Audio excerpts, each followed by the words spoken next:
Fox Sports. We are Blackmore. We are Ohio. The Indians' youth went wild yesterday in Detroit as big righty Cody Anderson and Francisco Lindor led the Tribe to a series win over the Tigers. The second leg of this 27-game Central Division tour stops in Chicago to face lanky lefty Chris Sale and the Pale Hose. Trevor Bauer will go mano-a-mano with the Sox ace in a Labor Day matinee next on Sports Time Ohio.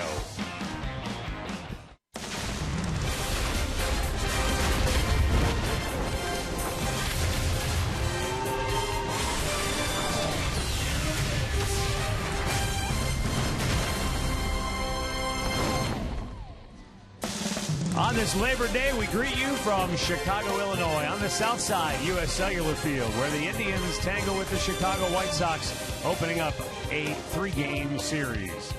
Hi again, everyone. Matt Underwood alongside Rick Manning. Indians have had a little success here in Chicago against the White Sox. They won their last 3 against the South Side gang. And Trevor Bauer, who will go today for the Tribe, started that win streak with a victory here in Chicago, but he's going to have to pitch a lot better than he did his last time out. Well, his last time out was the shortest start of the year for Trevor. Everything was up in the strike zone, the fastball, the breaking ball, and they hurt him early. He gave up 6 runs, so that's something he's going to have to do. But he has pitched 3 very good games against the White Sox this year. He's 2-1. He should have 3 wins. He left leading 3-0, and they came back and scored on the bullpen. But you can see since the break, 2-6 with a 6.15, so he's going to have to locate his fastball. He's going up against a tough left-hander, Chris Sale, and half his starts is double-digit strikeouts. So when this guy is on his game, he's got an excellent fastball, a backdoor slider to right-handers, and a very good changeup. And it's an all right-handed lineup out there today for Cleveland, so we'll see what the righties have to offer, and can they get to Chris Sale, who is 1-0 against the Indians this year. The only other White Sox starter in team history that struck out 200 batters or more in 3 straight seasons besides Chris Sale was Big Ed Walsh, who pitched back in the 1900s. We'll be back with today's play-by-play Indians White Sox, but first, when we come back, we'll visit with Andre Knott straight ahead here on Sports Time Ohio. Cleveland Indians baseball is brought to you by W.B. Mason, the official office supplier of the Cleveland Indians. By McDonald's, I'm loving it. By your local Toyota dealers. Visit buyatoyota.com. Toyota, let's go places. And by the injury lawyers at Elk & Elk, proud sponsors of the Cleveland Indians. Call 1-800-ELK, Ohio.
sweat box. That is U.S. Cellular Field here in Chicago. It is hot and steamy on this Labor Day on the south side, where the Indians and White Sox go head-to-head over the next 3 days. Yesterday in the 6th inning was a scoreless tie in Detroit, and Francisco Lindor was bunting.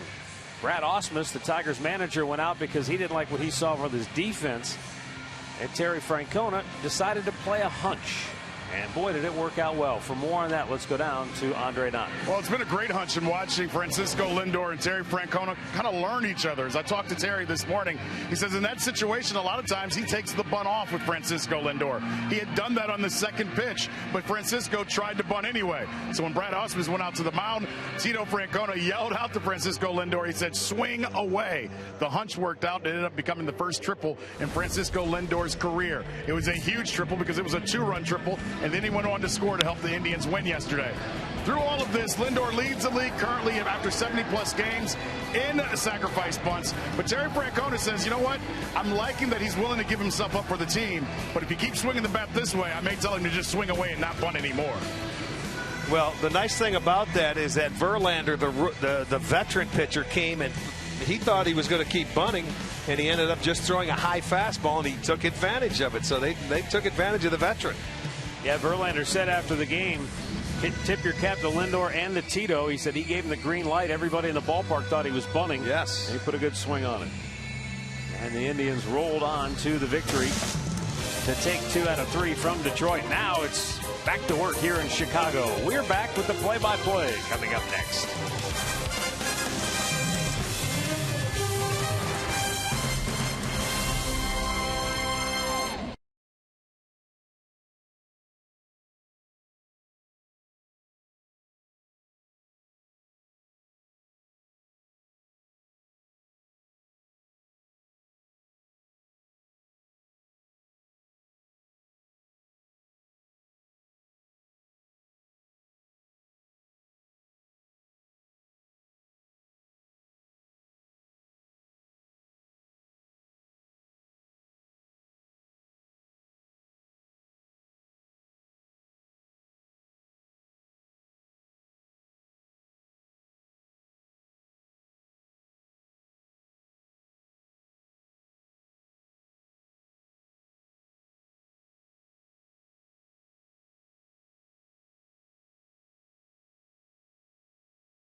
Second, he's on his way to third.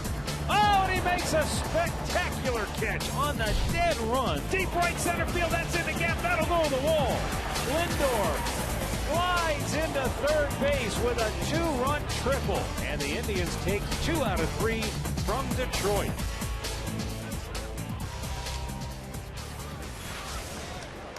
All right, we're ready to go here in Chicago. Indians, White Sox wrapping things up. Or I should say kicking things off on this 3-game series. Indians wrapping up the road trip with their final stop here in Chicago, after going to Toronto and Detroit to start. First pitch strike. Francisco Lindor in the leadoff spot today. Swings and fouls one back. And that got a big chunk of Tyler Flowers. Second pitch of the game. That's not the way you want to start out the afternoon. The fastball caught him right on the chin. That ball went straight down, so that's going to wake him up, and he'll be seeing double for a second, because out comes the trainer and the manager to give him a little extra time.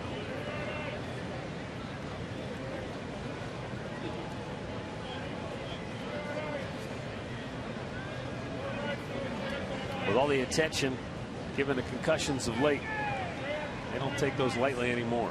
No siree. Not that they ever did, but no, that was a direct hit right there, and he just needs a little time to get the cobwebs out, I'm sure.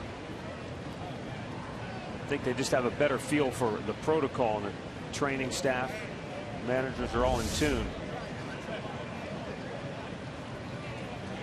Poof. That mask went straight down. Listen to this. Wow, solid.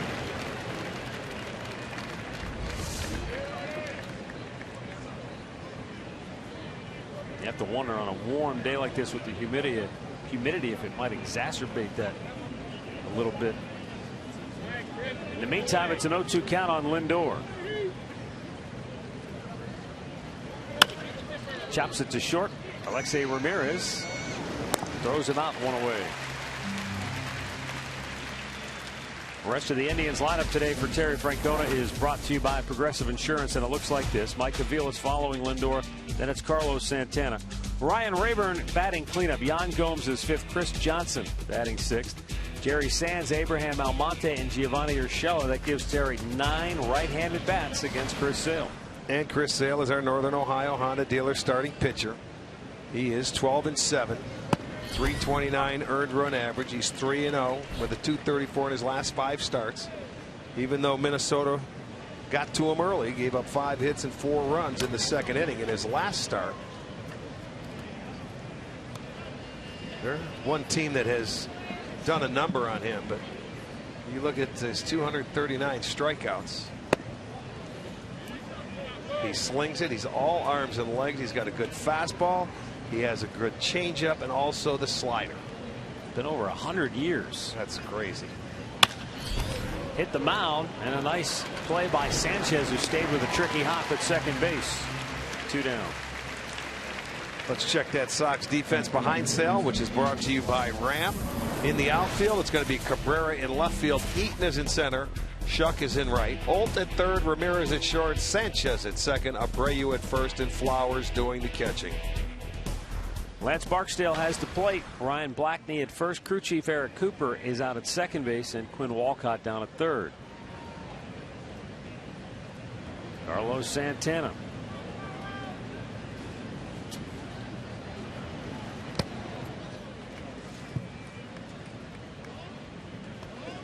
Right-handed hitters will see a lot of that today. Yeah.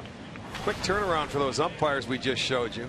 They were doing the Sunday night game in St. Louis last night against the Pirates. They're right here bright and early.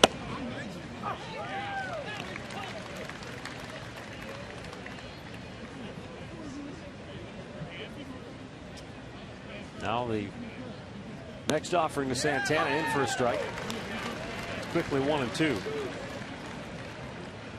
Carlos has 11 hits and 30 at bats against Chris Sale.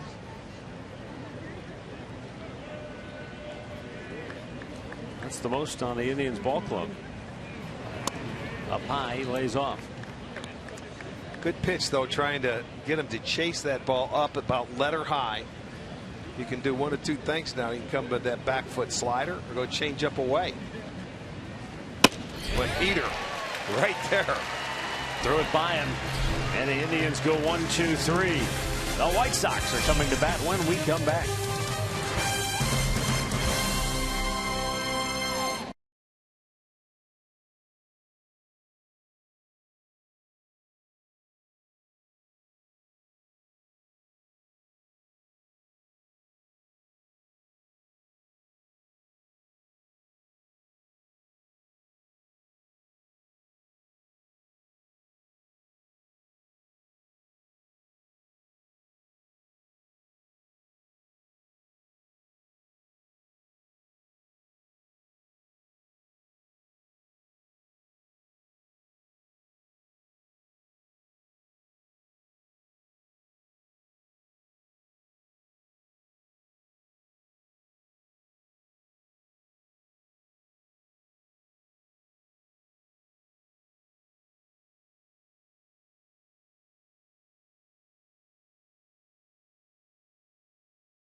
manager Robin Ventura. Brought to you by Toyota. Adam Eaton leading it off. Alexei Ramirez bats second. Jose Abreu will bat third. Then it's Melky Cabrera who's in left field. Avisail Garcia will DH. And J.B. Shuck is in right. Mike O. Carlos Sanchez and Tyler Flowers rounded out. And the Northern Ohio Honda dealer starting pitcher for the Indians is Trevor Bauer.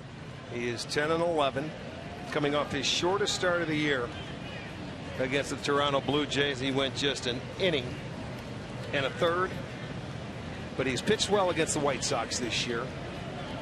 He's 2-1, and he's pitched very well in this ballpark, giving up just 1 run in 14 1/3 innings.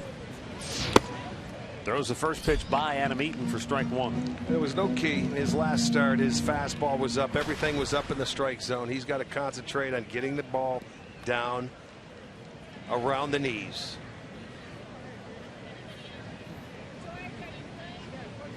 Now the 0-1. A little bit low. It's okay. When you miss, he's missing down. Let's go. White Sox come in having won 4 straight. 65 and 70, a game behind the Indians, who won 7 out of 10. They're 66 and 69. Back to Bauer. He throws him out. 1 away. Let's check the Indians D, brought to you by Ram.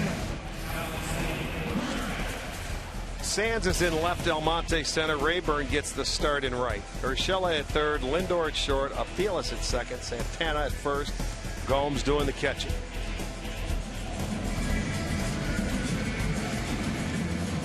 That'll bring up Alexei Ramirez.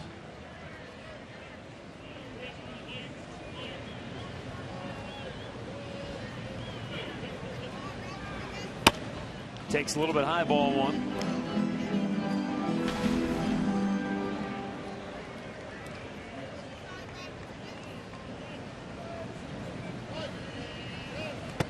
Chicago's offense has picked it up. They've scored 6 or more with 10 or more hits in 7 of their last 8 games.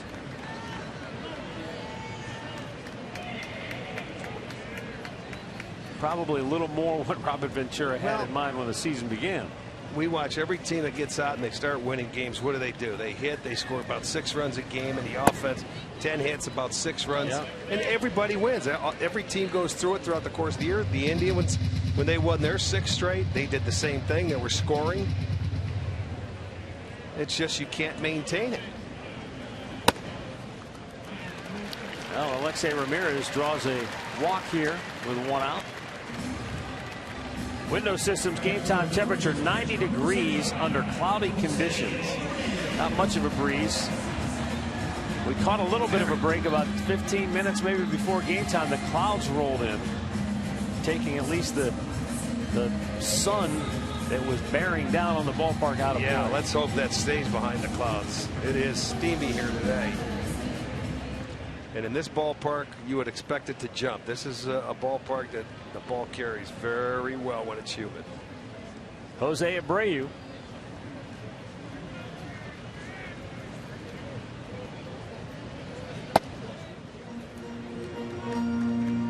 It's called a ball. Close pitch. 1-0. This is a guy that has hit in every game against the Indians this year. Always seems to be one of those guys when you look at a guy in the lineup and say, this is the guy you don't want to beat you. This is him. Abreu starting to heat it up in the second half. Good pitch. Right field foul territory. He makes adjustments and he hits according to the situation. You know, a lot of times you try and pitch him inside, you think you can beat him in there, he'll turn on it. Other times he'll go away and he can go to right field. You'll see a .314 average, 4 homers, 10 ribbies this year in his 13 games.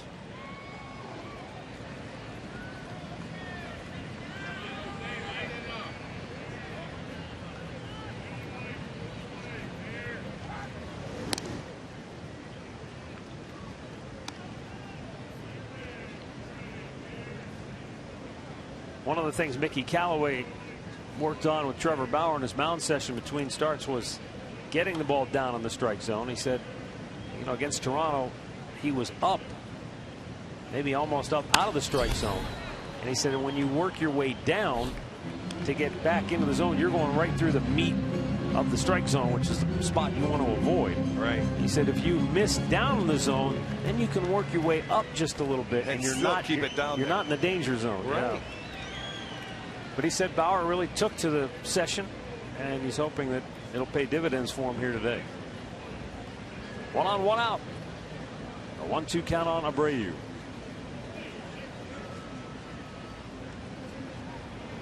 Breaking ball in the dirt, smothered by Gomes.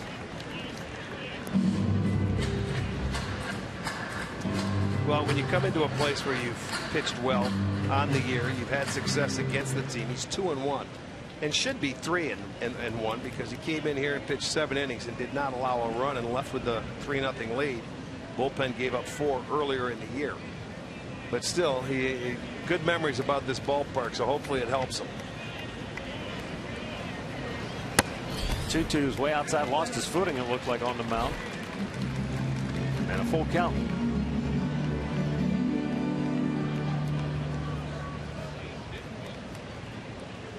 Well, let's see if Ventura starts. This guy usually puts the ball in play. So I would think he would start Ramirez, and be a good chance if you make a quality pitch, you can get a strike him out, throw him out.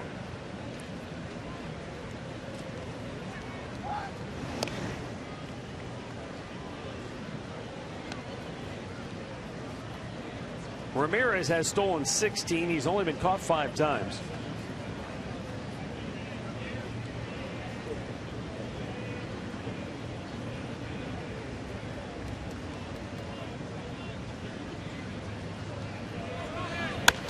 Foul on a play to the right. See, that's why you start the runner with this big guy, the power hitter. Stays on it. He's just looking for that hole between first and second, trying to take everything the other way to stay on it. You don't see a lot of big men that can do that. Try and use the whole field. He doesn't get greedy. That's why he'll always be a good average hitter.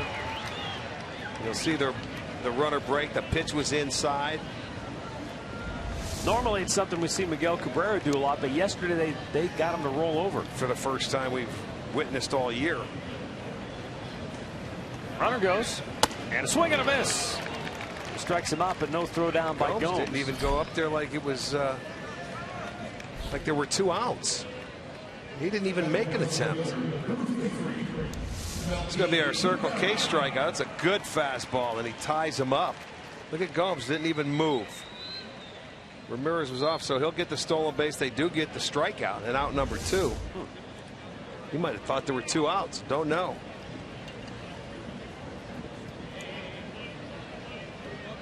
Ramirez in scoring position for Melky Cabrera. And it's a little bit outside, ball 1.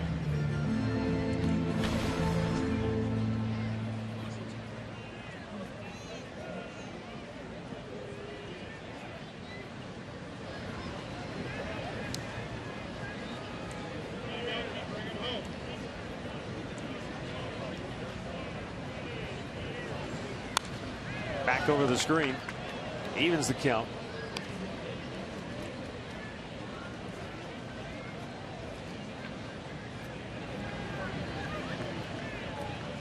Melky Cabrera, you see there against the Indians what he's done overall this year. 9 homers, 63 driven in.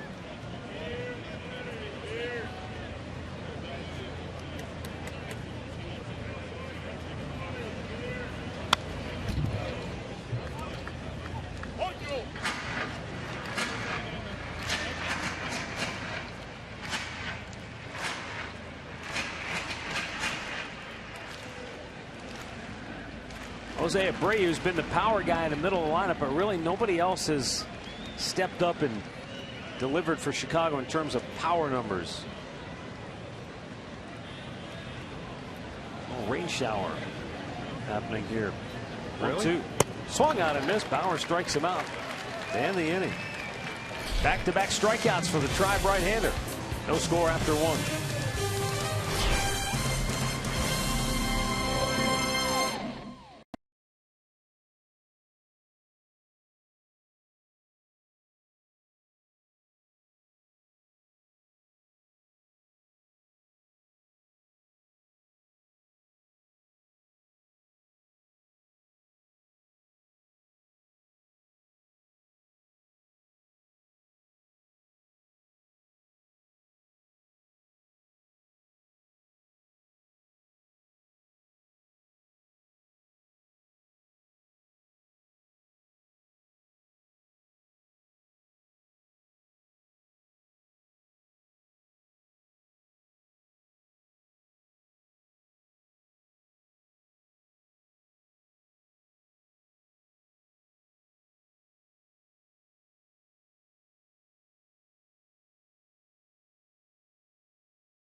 For Cleveland, Rayburn 8 for 31 in his career against Sale with a couple of home runs.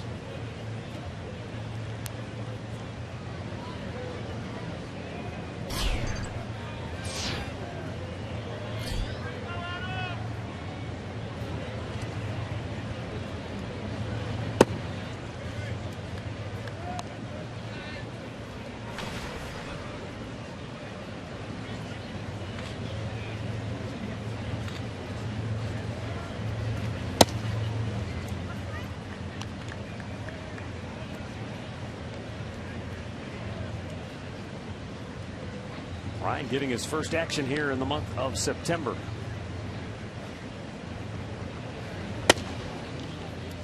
He started that series opener against Toronto against David Price and went 1 for 3. But hasn't played since.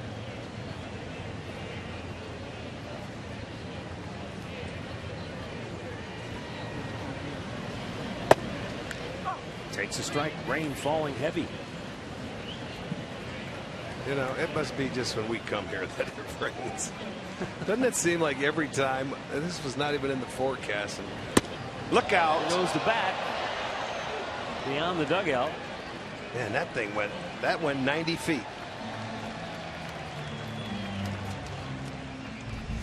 I mean, that bat took off. There's the swing, fastball, and there it goes.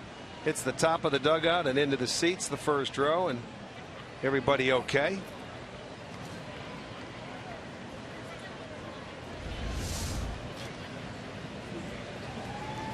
Play continues despite the heavy rain.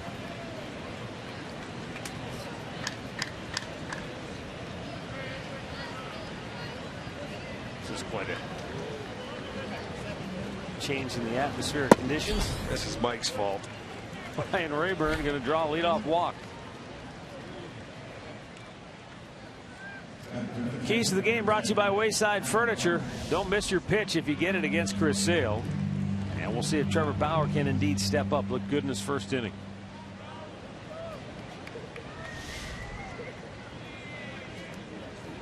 Yan Gomes.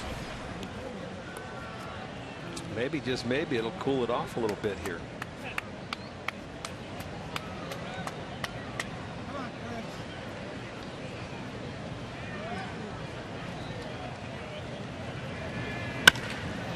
Hit foul by inches down the third baseline.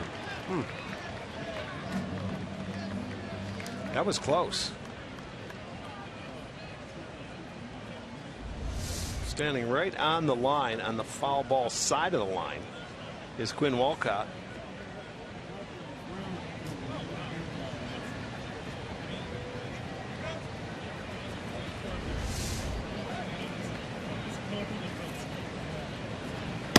Gomes chased one that time. It's 0-2. It's a good spot on the fastball, though. 96 and away.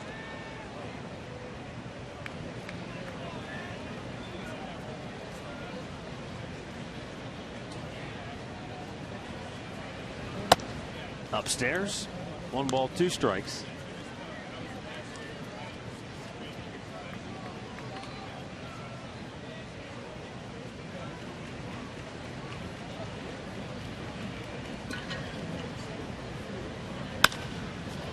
Pops it to right. Well hit. Shuck back onto the track, and he'll make the catch.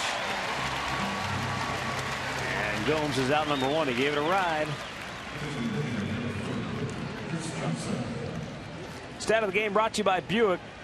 Chris Sale has gone 1-3 with a shocking ERA of 6.3 against Minnesota. Against everybody else, he's 11-4 with a 2.68.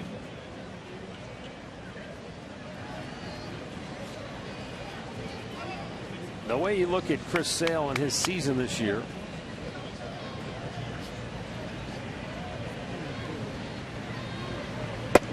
Chris Johnson takes outside. He struck out 10 or more in 8 straight starts.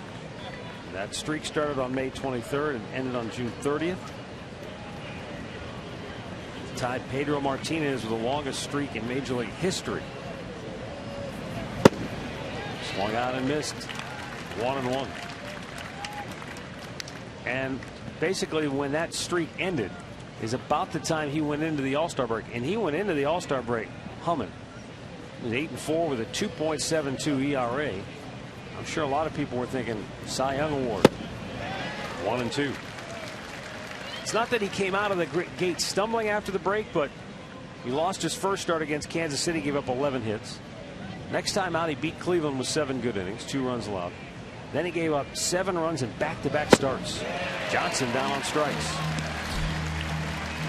So you wonder if all the strikeouts, if they affected him in some way. I'm sure it takes a toll when you go 8 straight. There's another good pitch. You got him in back-to-back changeups there. I'm sure it takes. That's why, you know, efficiency for these the pitchers. Strikeouts are a nice thing to see, but your pitch count goes up most of the time when you're striking people out. Well, during that streak, he had pitch counts of 119, 125, 116, there 115. Go. And that answers our question right there. When you start throwing that many in back-to-back starts, it's going to take its toll. To me, I think 3 pitches or less for outs are an underrated stat. I like that. That's one thing. When our staff with Kluber, Carrasco, when they're pitching well, that's what they do very well. They get 15 outs or more with 3 pitches or less.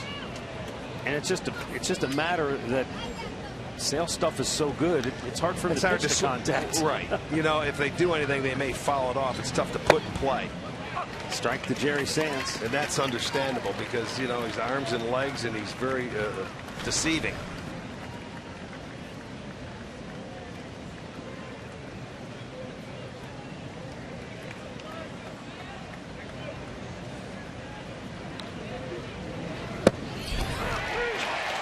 Sands out looking. Inning over. Back-to-back strikeouts for Sale. Ends the top half of the second. No score.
.com at bat on your smartphone or tablet. You can stay connected with live radio broadcast, stats, breaking news, and more.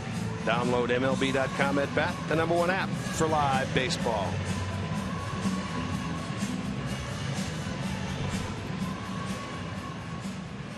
Bottom of the second. Rain has let up a little bit. Still falling, but not nearly as hard as it was. Avisail Garcia to lead off for Chicago. And Trevor Bauer's pitch up high, ball 1.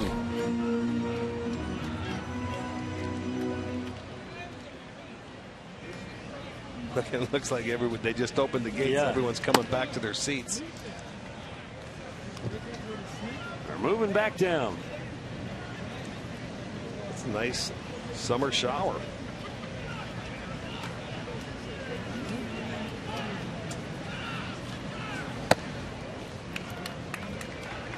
Bauer falls behind 3-0.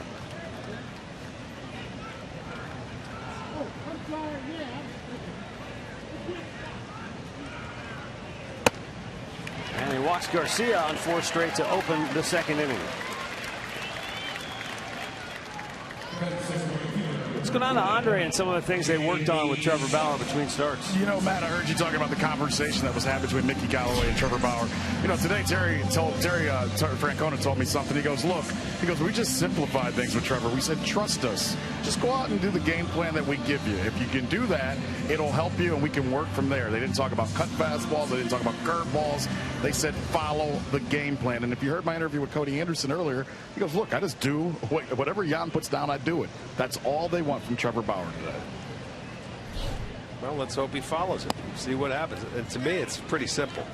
Get the ball down in the zone and don't worry about it. Well, here again, he's missing up, and well, quickly Gomes goes out to talk to him.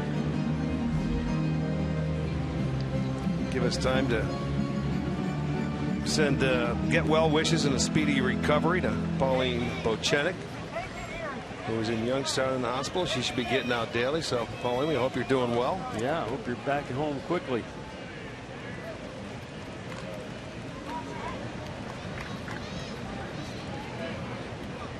J.B. Shuck stands in.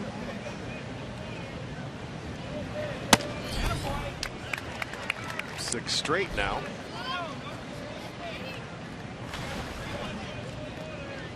Shuck's put together a decent season, batting .282 in the 65 games he's played.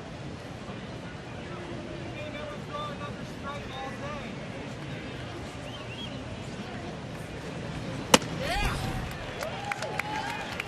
2-0. I'm sorry, 3-0. Well, when you continue to throw the fastball, maybe slow him down and call for a breaking ball or something that he can throw just to slow his body down, stay behind it. There's 8 straight. Wow. Back-to-back walks to open the 2nd inning. 71 walks on the year now for Trevor Bauer in 159 innings. Mike Aviles comes in with some words of encouragement.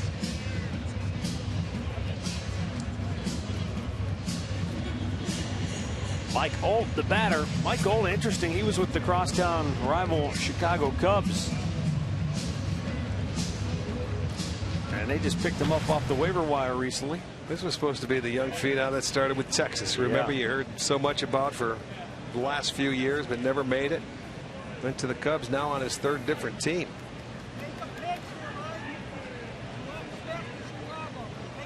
You got to take a strike here if you're old. Maybe more than that. It's ball 1. Well, this is a situation where you certainly, as a team, you can't help the pitcher out when he's struggling. And right now, Bauer is struggling. They've all been fastballs, though. There hasn't been a curveball or something to slow him. There's one. That was a slider, and normally he likes to throw that when he's behind in the count, but that one's out of the zone. I don't know if it's in his head or what. Well, that's 10 in a row that he's missed to start the inning.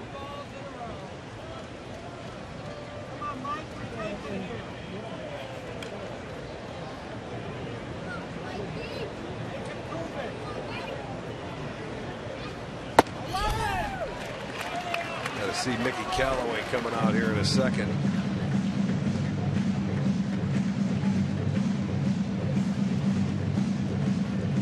Well, they're talking. Yeah. There he comes. He's getting ready to come out. I think he's going to the phone. He is. 12 in a row, and he's loaded the bases. Well, he'll go to the phone, he'll get the bullpen up, and he'll take a walk to the mound. 3 straight walks, and they haven't had to swing the bat. And he hasn't thrown a strike. And for the most part, everything has been up.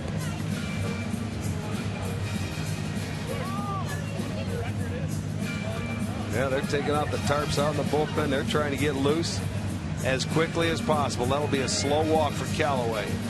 And I'm sure you'll see the home plate umpire going to bust it up, because he's going to try and stall for as much time as he can. Ryan Webb, right-hander, will get up for Cleveland. You know, as you said, Rick, I don't know what, there's not a whole lot Mickey can go out and say. No. All those pitches, not all, but almost all of those pitches were fastballs. And that's the one pitch you have to be able to command if you're going to hang around.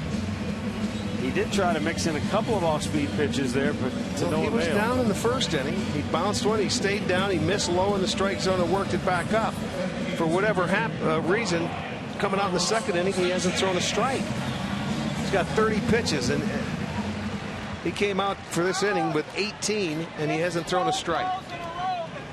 And the bases are loaded with nobody out for Carlos Sanchez.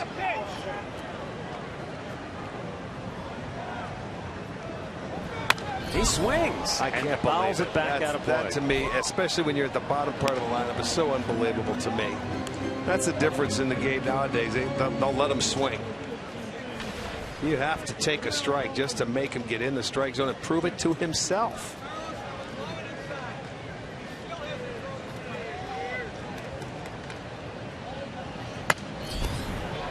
Oh, 0-2 the count.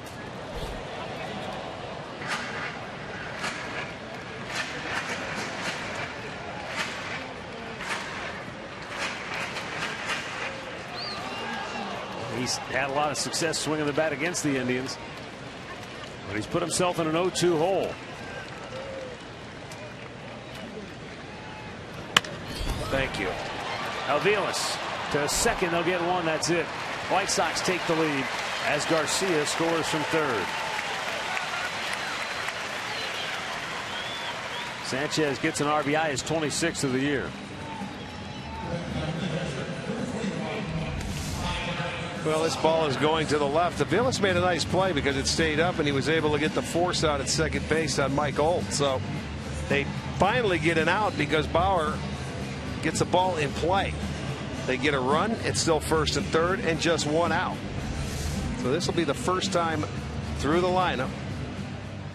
The ninth hitter. They don't have a hit. They have a run. Tyler Flowers batting .221 on the year. And he takes ball one.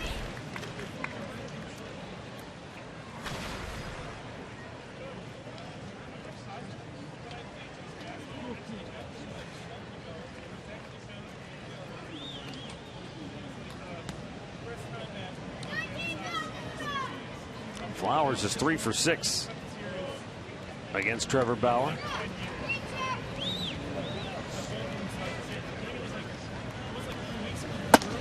Chased one up high. Helped him out. Sometimes a little mind-boggling. You know, you get down to the bottom part of the lineup, and those are the guys that should be working them. And he helps them out. It's a 1-1 count instead of 2-0 now because he wants to swing. They see that guy at third base. Yeah. And they want to drive him in. Well, how did he get there? Well, he ended up putting him on with a walk.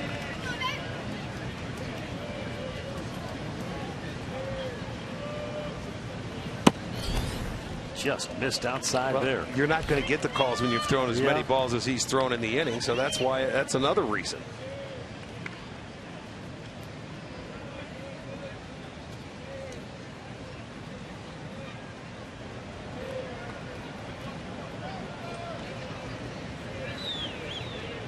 Now the 2-1. Good pitch, 96 with his fastball, and it was low right at the bottom of the strike zone. 2-2. And a little movement. Well, it tied him up. It was a good pitch.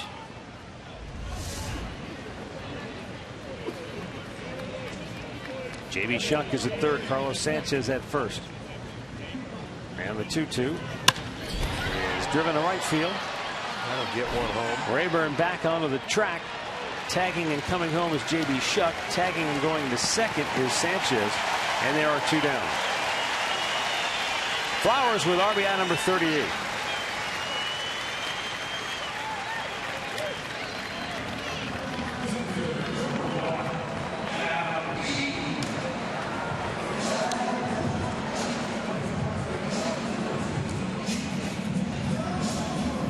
bring up Adam Eaton.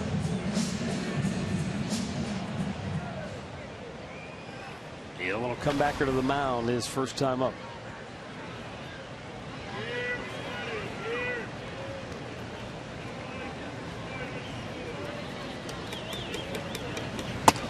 High with a fastball.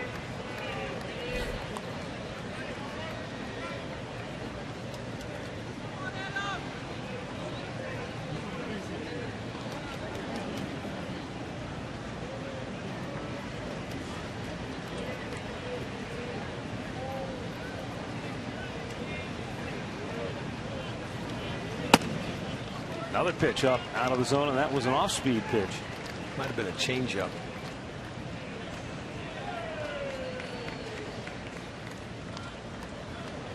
Well, I'm looking at the defenders out there, and they're just standing around trying to stay loose. They're on their heels because he has not thrown many strikes. They're not waiting for every pitch. When you do not throw strikes to the pitcher, your defense gets on its heels. It gets lazy, and they don't get good jumps. They're not expecting or anticipating the ball hit to them.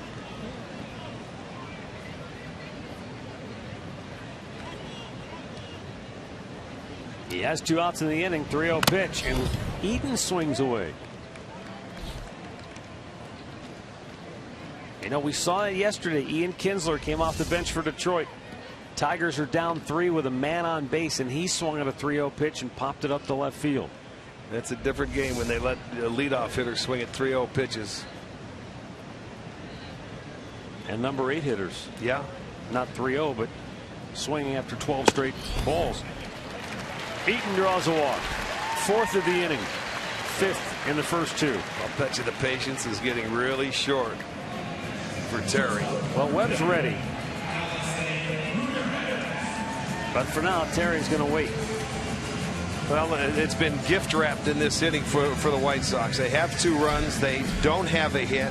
They got a ground ball for an RBI and a sacrifice fly. And when you're facing a guy like Chris Sale, you can't afford to give anything up. But it's been gift wrapped this inning by Bauer. 25 pitches thrown already. I'm thinking if he doesn't get this guy, he's going to be gone. Lifted foul, out of play.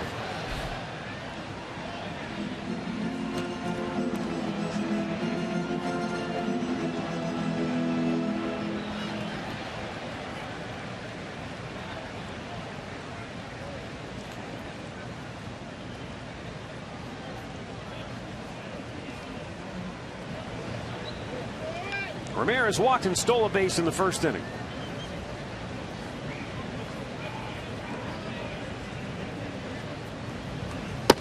Low and away. 1-1.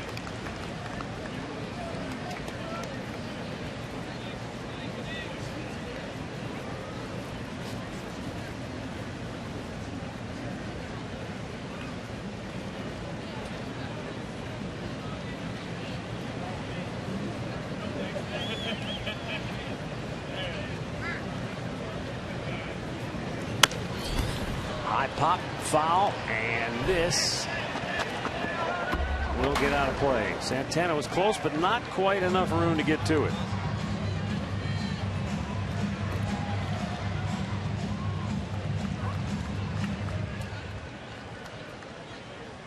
This has got to be one of the hardest innings for a defender.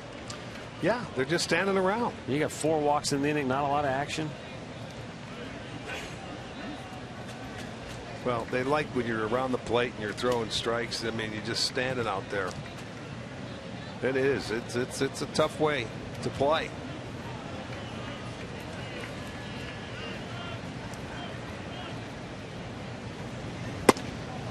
Just a bit outside. 2-2. Even when you make a good pitch, and that was a good 2-strike pitch right there, but they lay off of it.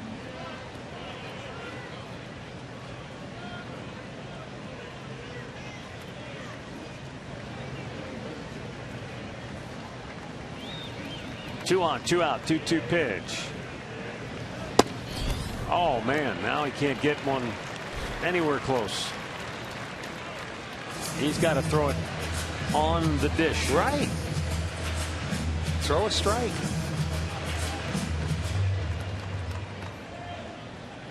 You know, you'd rather get hit out of a ball game than walk your way out of a ball game, and Power's walking his way right out of this ball game in this inning. Well, the runners will be off here. Sanchez at second, Eaton at first. Strikes him out with a high fastball. White Sox parlay 4 walks in the frame into 2 runs and lead it 2-0.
For Cleveland, Abraham Almonte, Giovanni Urshela, and Francisco Lindor coming up.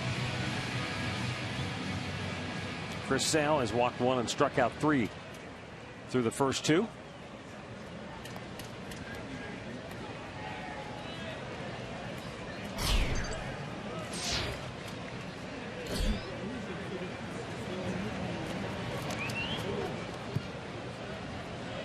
Missed everything. To the backstop it goes. 1 ball, no strikes. Almonte has 5 hits and 19 at bats on the road trip.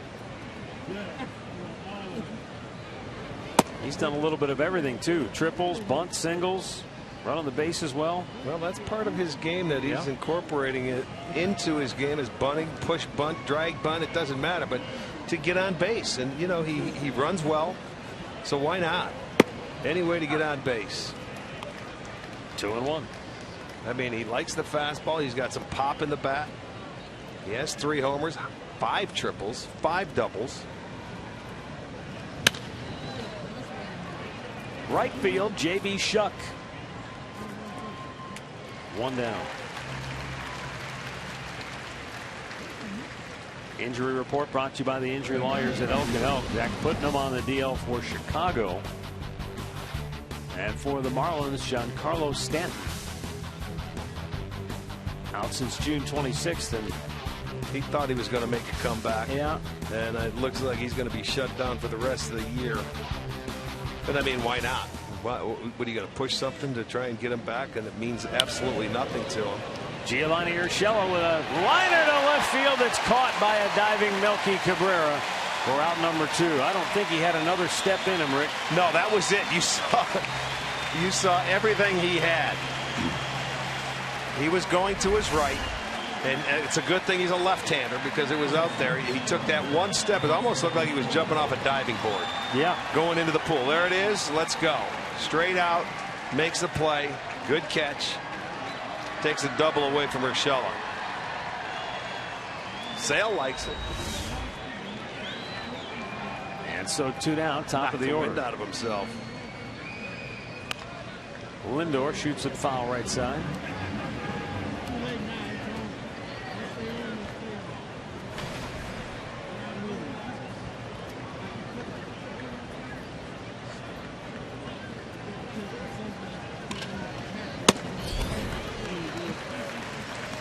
No balls, 2 strikes.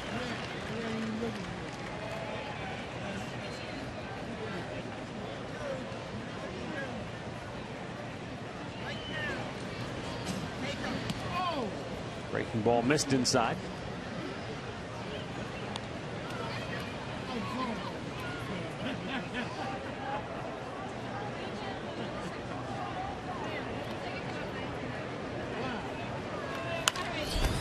And a high pop might be playable here. Abreu over to the railing. It's the right fielder Shuck who had the best shot at it but couldn't quite get to it.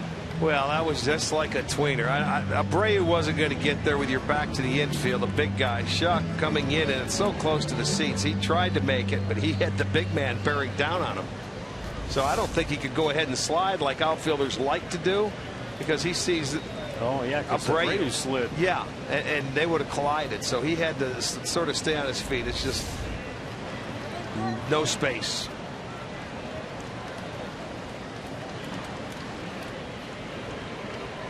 So 2 down, bases empty, and a 1-2 count for Lindor. Breaking ball got a piece of it. Stays alive.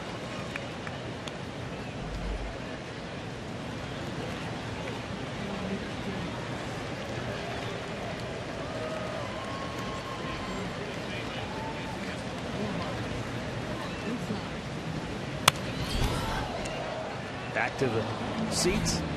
Stays 1-2. Lots of day baseball and runs all over the place. Tampa Bay and Detroit 4-4 in the 6th. Milwaukee 6-1 over Miami in the 6th. Good game. Washington 5-4 over the Mets. Yeah, big game. That was Scherzer pitching for the Nationals. Lindor is called out on strikes. Sale has a K in each of the first 3, 4 on the afternoon. Melky Cabrera laying out to help his pitcher here in the 3rd. It's 2-0 Chicago.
As you enjoy a cold one, to stay tuned later in the game for Miller Time, brought to you by Miller Lite. Hope you're enjoying your Labor Day wherever you're watching this afternoon. White Sox lead it 2-0. And Trevor Bauer survived a rocky 2nd inning. How much longer he'll be around is remains to be seen. His 50th pitch of the day is hit to right field. Gotta like this, 1 pitch, 1 out. Time for a Mazda game break. Here's Al Pawlowski.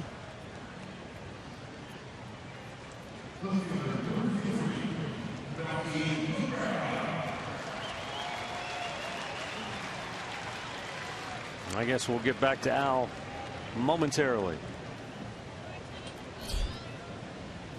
Melky Cabrera struck out his first time up. Looks at a ball up high.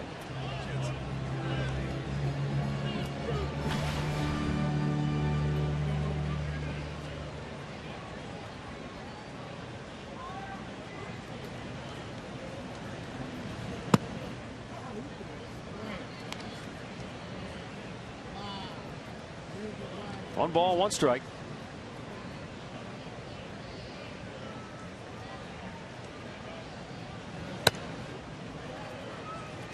Sailed up and away.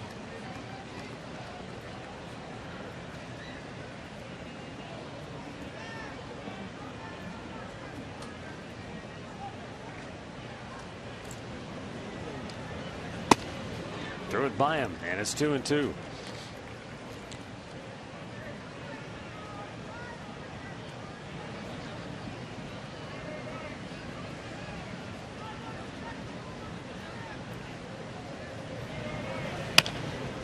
Weekly chop to short. Lindor takes care of that. 2 down. Well, the season is winding down, so you don't want to miss the Indians and Tigers Saturday.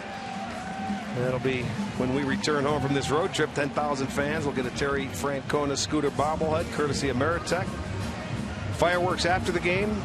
Go to Indians.com for your tickets. Avisail Garcia started Bauer's descent in the second inning when he drew a leadoff walk. It was the first of 3 in a row on 12 pitches. Goes after the first pitch here, drives it to deep right. Rayburn going to leap at the wall. It's off the fence. Garcia into second. He'll turn and go for 3. The throw from Aviles is offline. It's a 2-out triple for Avisail Garcia, his second 3-bagger of the year.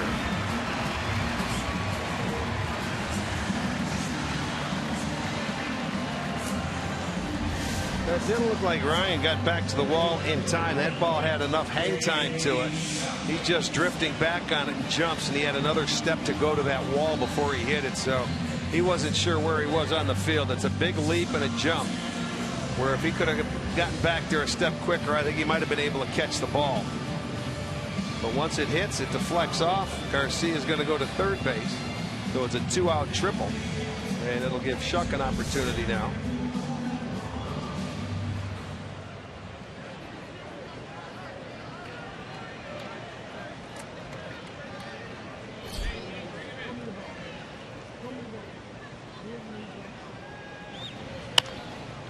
He goes after the first pitch and pops it up to Carlos Santana. Inning over.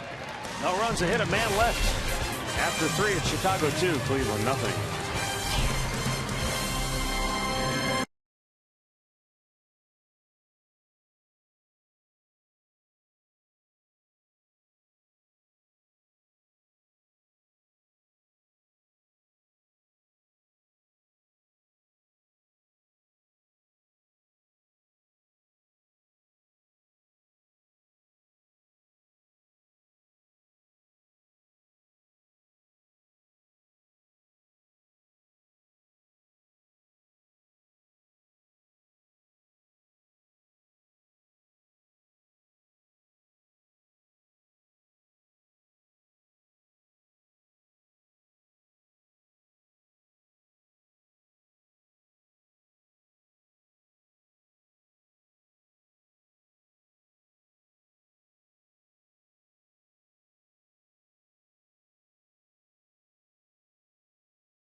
Chicago, Trevor Bauer, after a rocky second inning,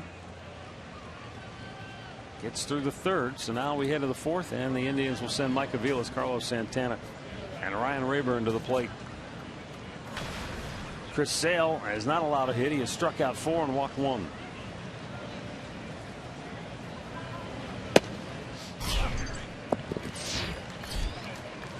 Aviles grounded out his only time up in the first inning. Hit the ball right on the nose, though, to second base. Hit the side of the mound.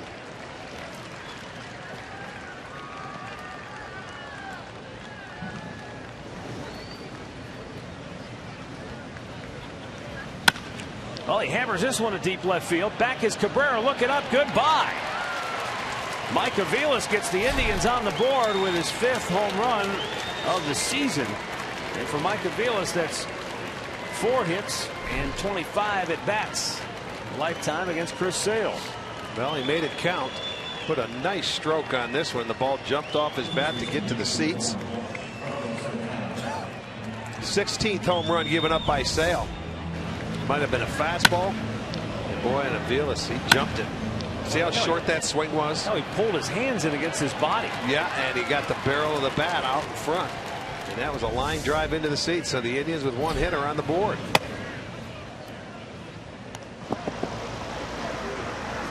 First home run in a span of 2 months for Mike. He hit one down early July in Tampa. But that's a big one because it gets the Indians on the board. And against Chris Sale, you just want a little daylight. You want to feel like you got a chance. And when he comes out firing the way he did here today, until somebody gets that first one, you just don't know. Big swing's not going to cut it against Sale. Well, that's the equalizer. The harder you swing against his fastball, then he sees him and he'll pull the string and go with that changeup. He has 4 strikeouts, 1 walk.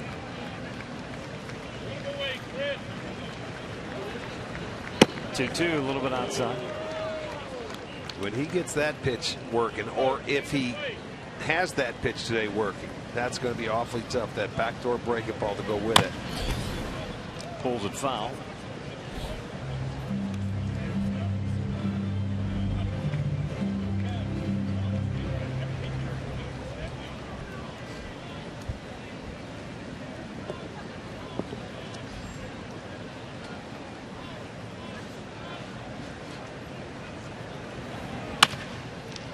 To the second baseman Sanchez, and he'll throw him out 1 away. No left-handed bats in there today for the Indians. That means no Kipnis, no Brantley. With more on that, here's Andre. Earlier today that you don't see Kipnis or Brantley in the lineup. He goes, I'm going to give them a half off day. If they can get Sale out of the game, expect to see both of them get in the game at some point in time. He says with an early game and everything else, he goes, he wants to take care of them, but he will use them if they can get Sale out of the game. All right, we'll see how that plays out. Sale just over 50 pitches. So he hasn't really been taxed yet here today.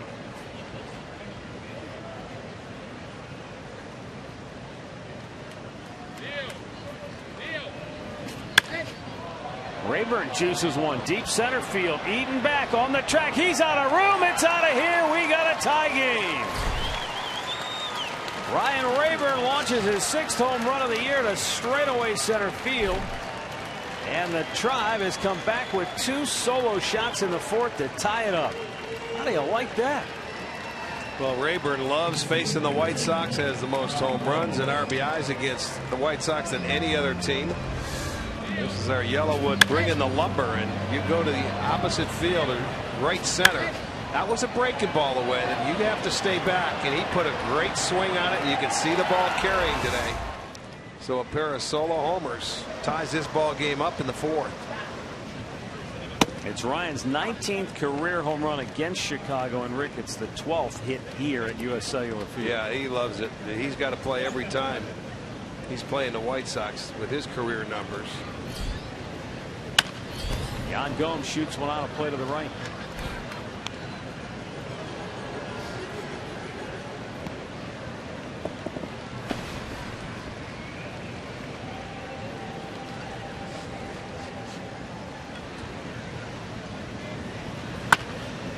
to third. Backhanded by Olt.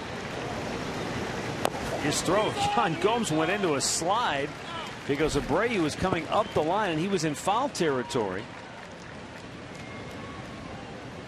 And Gomes was probably thinking, if I don't get down, I might take one in the ear hole. Well, when you're running down the line and you see somebody or a first baseman coming across, that's one of the few times you go down, you can slide to get out of the way. Although he shifted and he played it the right way with that throw a little bit offline. So 2 down, tied at 2 here in the 4th.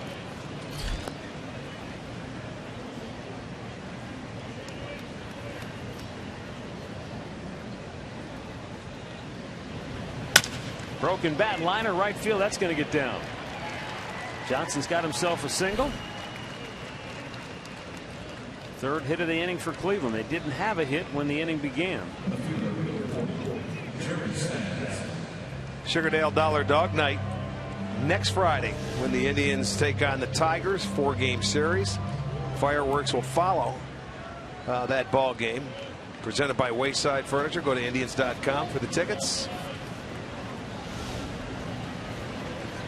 Now Jerry Sands called out on strikes back in the 2nd.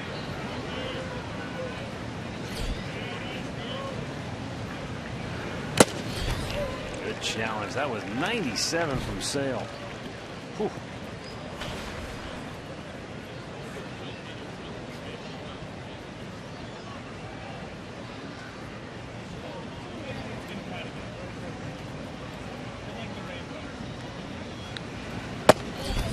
Comes back with another fastball at 97, but evidently just missed the mark. 1-1.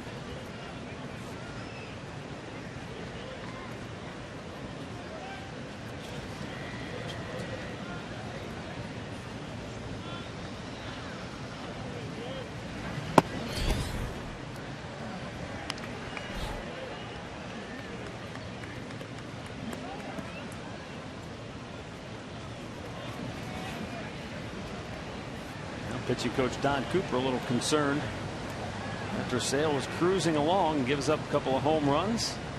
2-out broken bat single. Now he falls behind Sands. And Jerry fouls the off-speed pitch back 2-2.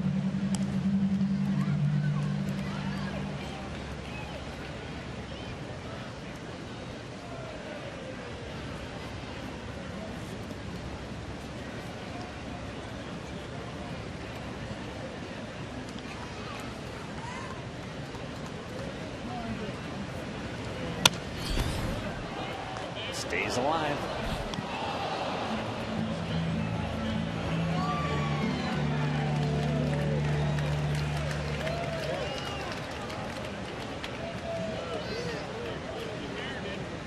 Robin Ventura. His club came in a game behind Cleveland in the standings. Winners of 4 in a row.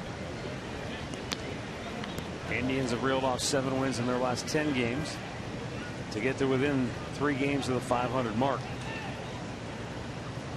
They got to within 2 when they beat Price in Toronto to start the road trip. Good slider. Strikes him out to end the inning. But the Indians get on the board big time here in the 4th. Aviles and Rayburn go yard. 2-2 middle of the 4th.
Time now to tweet your strongest fan photo to us using the hashtag #STODataStrongFan for a chance to have one of your pictures shown during an upcoming telecast. It's all courtesy of T-Mobile. Speaking of strong, that's what Aviles and Rayburn were in the top half of this inning, going deep, getting the Indians on the board and tying the ball game up.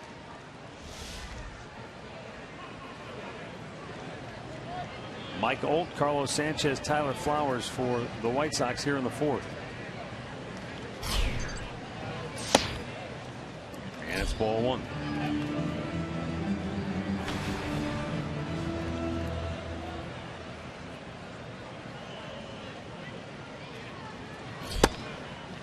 Olt only had 15 at bats for the Cubs this year. He was 2 for 15. He's already gone 2 for 4 since coming over to the White Sox.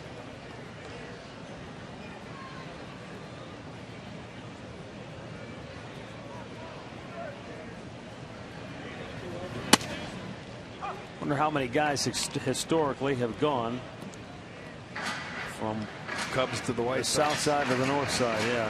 Or the north side to the, or vice versa. Yeah. Right.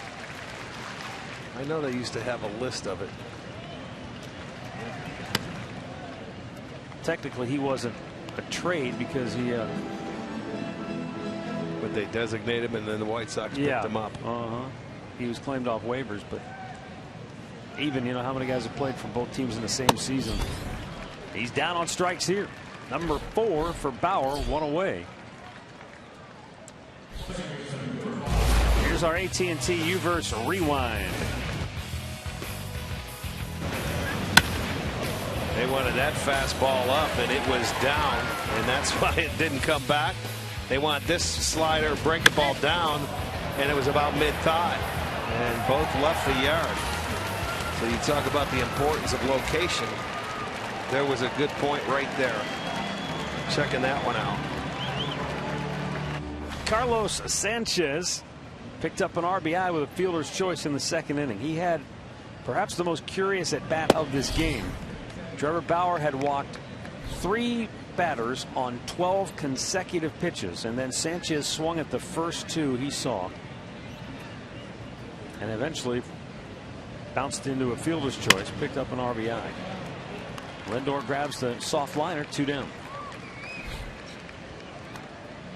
I want to send along congratulations to Jim and Diane Sheets, celebrating their 40th anniversary today. Congratulations. Enjoy your Labor Day at home, wherever you may be celebrating.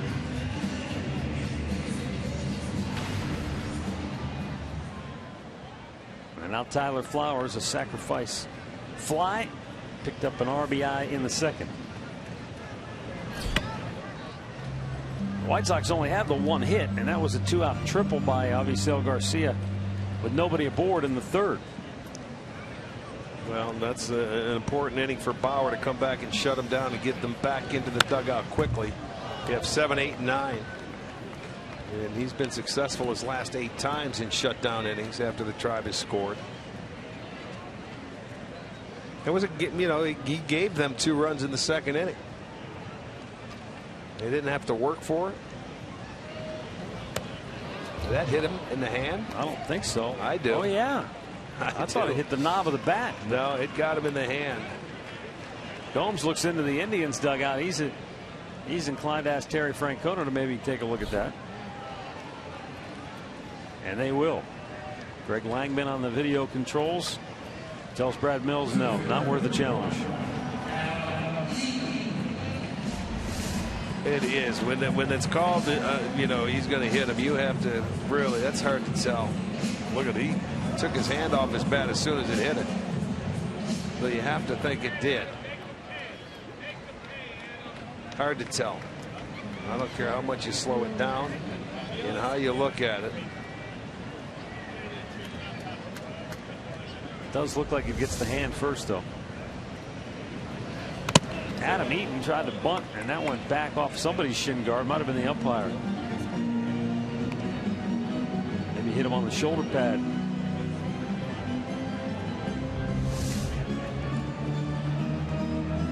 Yeah.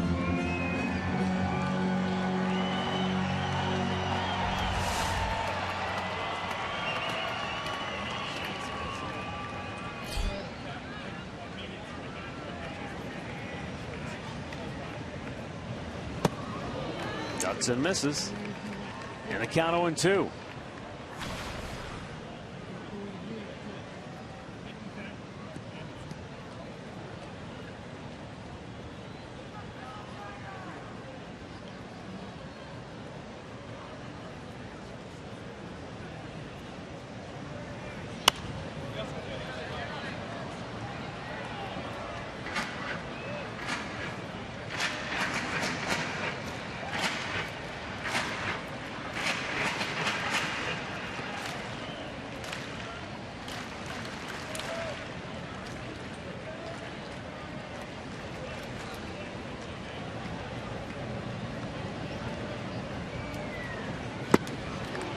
Trevor Bauer strikes him out, give him 5 Ks on the afternoon. We've played 4 in Chicago. It's the Indians 2 and the White Sox 2.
Honda dealers, by the Cleveland Clinic. Call for an appointment today. And by the game-changing all-new Ford F-150. The future is tough.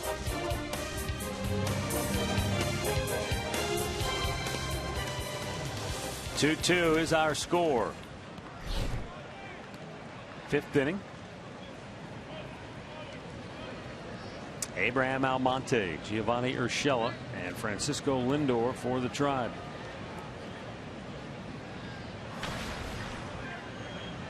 Well, it was all about location last inning for Chris Sale.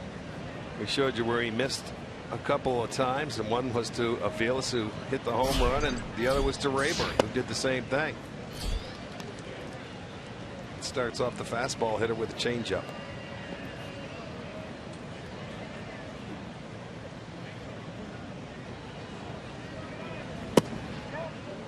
Did he jab at it? No.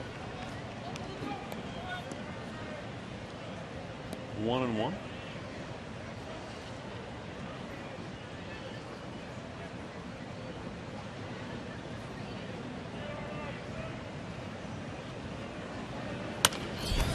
Pops this one to the right. That'll find the seats.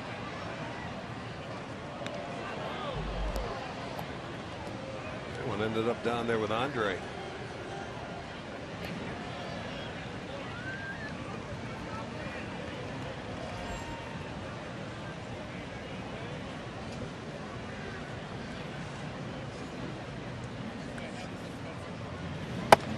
Down and in. 2-2.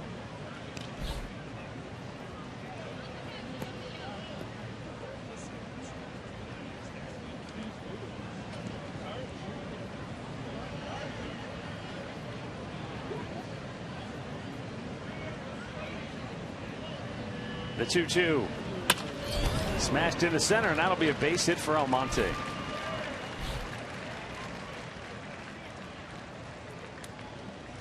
Our in-game recap is brought to you by your Toyota dealers. White Sox used 3 walks to build a 2-0 lead in the second. Actually 4 in all. And then Mike Aviles got the drive on the board with a solo shot on the 4th. 2 batters later, Ryan Rayburn tied the game.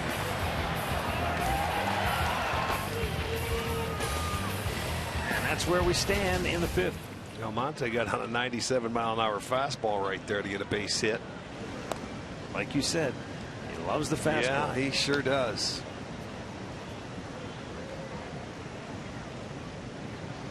Urshela was robbed of a hit by Cabrera back in the 3rd inning with extra bases.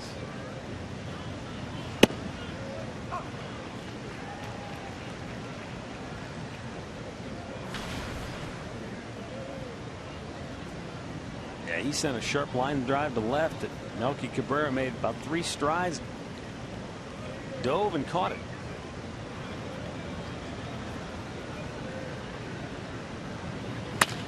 Now he goes to right center field, but Adam Eaton's going to run it down. He's going to try to throw back to first, but Almonte quickly scampers back 1 away.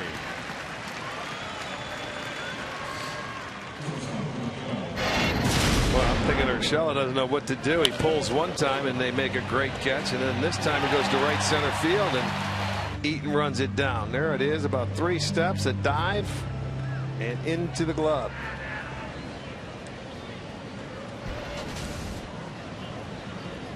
So with 1 on and 1 out, go to the top of the order, and Francisco Lindor, who is 0 for 2 with a ground out and a strikeout.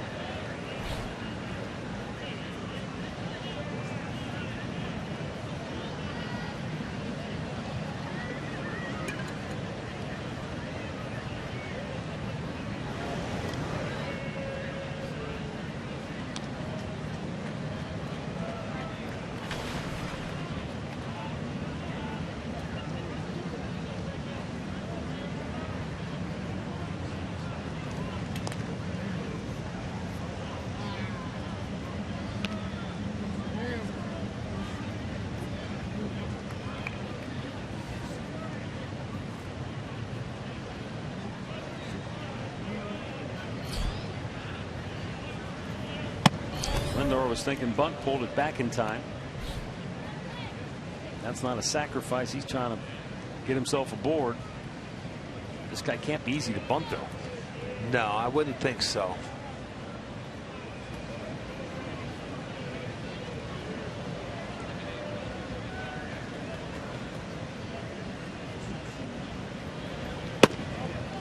Outside. 2-0.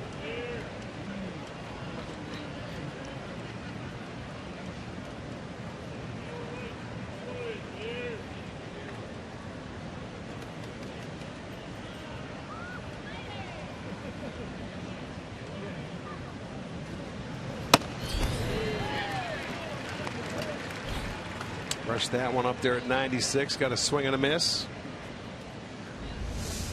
Check it out on our Nissan pitch tracker. Again, he missed a spot. They wanted it inside. You see where Flowers was going in, and that ball was away. It was up and away. So commanding it right now is, even though he did get the swing and miss, is not where they wanted that pitch. Well, at least that's what it looked like with Flowers going inside on a 2-0 count.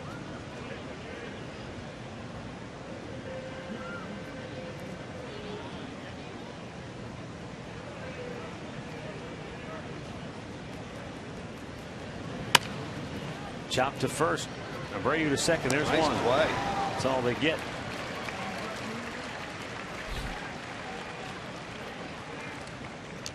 Two down, a runner at first. Now we'll go back to the studios and try again for a Mazda game break. Here's Al Pawlowski.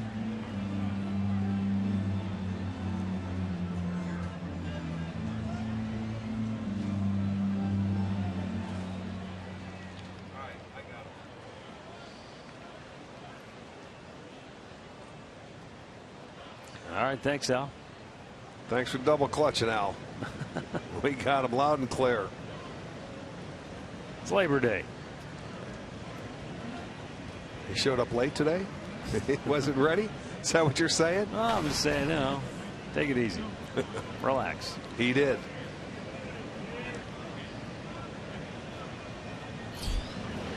Mike Aviles takes. It's in there for a strike.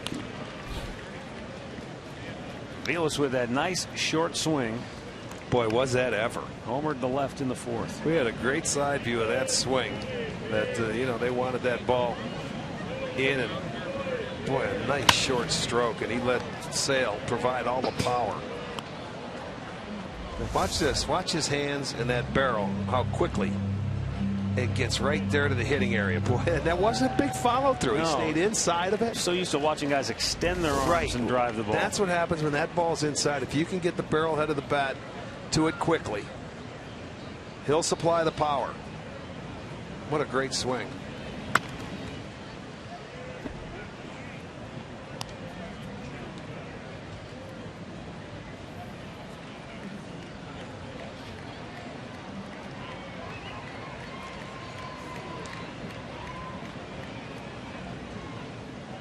Lindor is at first with 2 down.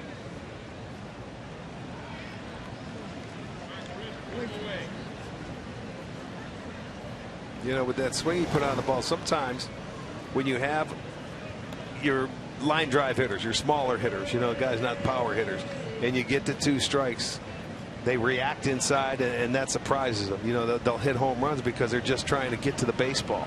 They don't realize how much power they have. Well, he crossed him up with an off-speed pitch, and Aviles has rung up 6 Ks for Chris Sale. Or still tied at 2.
A couple of 2-0 teams square off. Madison, the Blue Streaks, they'll go on the road to take on the Perry Pirates in a non-conference county showdown. Jeff Phelps, Frank Stamms, Ryan Cavanaugh have the action Friday at 11 on Sports Time Ohio. Alexei Ramirez will lead off the bottom of the 5th for Chicago.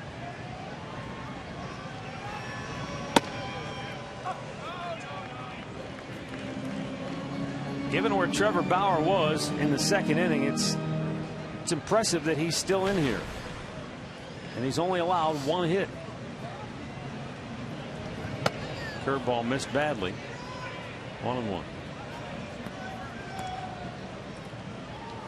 Bauer was on the verge of being out of this game in the 2nd when he walked 3 straight and then later walked a 4th. Yeah, he was actually 1 pitch away. He got Ramirez on the strikeout in the 2nd inning. If he didn't get him there, it's a full count. You walk him or give up the hit, he's gone. He was 1 pitch away from getting yanked out of that ball game. Now he's here in the 5th, and it's a brand new game. Out of play to the right. He started out the year on the road. Remember in the first half, he was so good on the road, 5-1. And you can see the first 4 innings, balls and strikes. That 2nd inning was a nightmare. But for Trevor Bauer, 5 starts on the road after the break. He's 0-3 and a 7.65 when he dominated early. Slowly chopped to third. Urshela will have to hurry. Nice throw on the money. 1 away.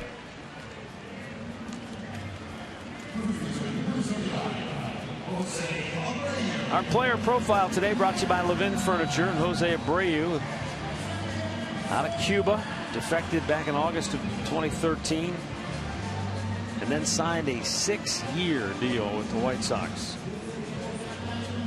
and was promptly put on the map with a Rookie of the Year performance that was unlike no other. 36 homers, 107 RBIs, 317 average. Not your typical rookie, but still it was impressive nonetheless.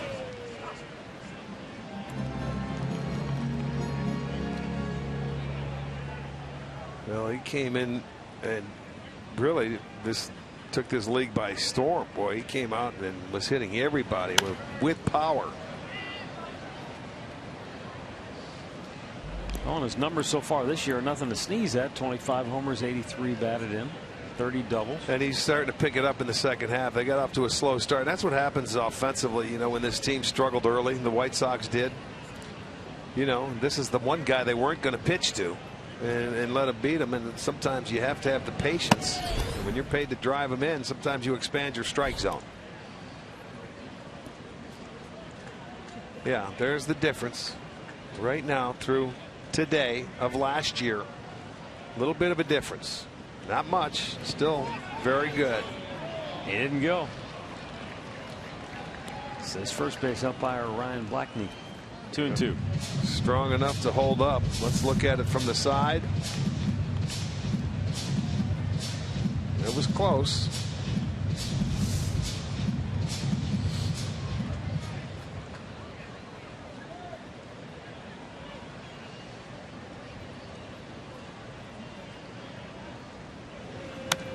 Fouled right back.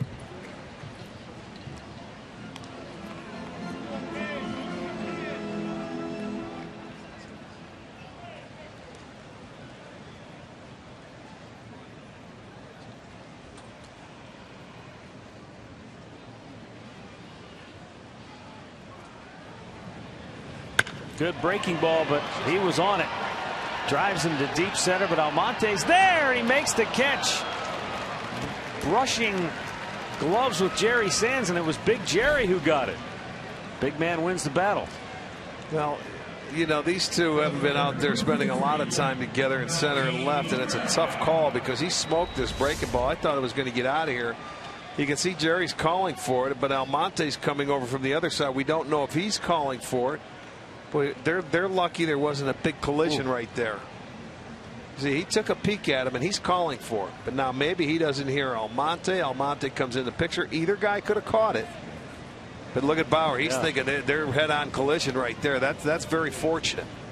The nice play. They held on to it. But boy, this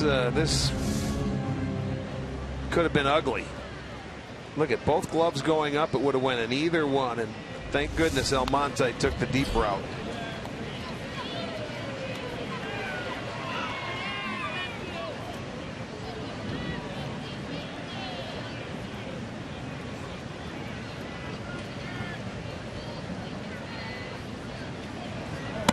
Curveball missing. Outside, 2-1.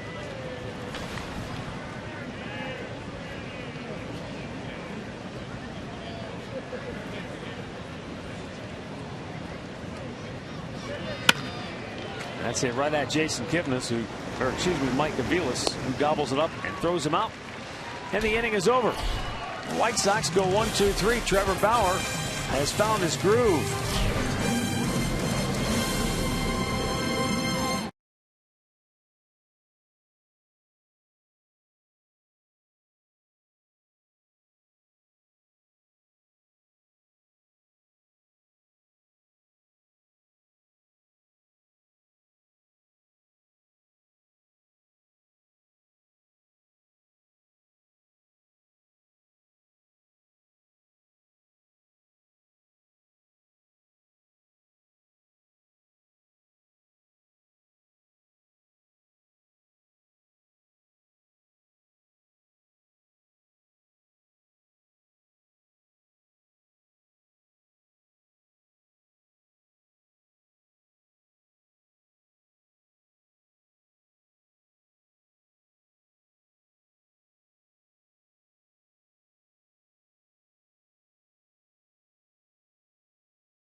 Of the game. Tweet your strongest fan photo to hashtag STO Data Strong Fan for a chance to be featured in an upcoming broadcast brought to you by T-Mobile.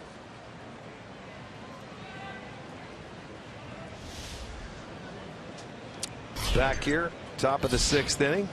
We have a 2-2 ball game. Sale coming on to face Santana, Rayburn, and Gomes. Breaking ball, strike one. Sale, 6 strikeouts in the ball game. He has at least 1 in every inning.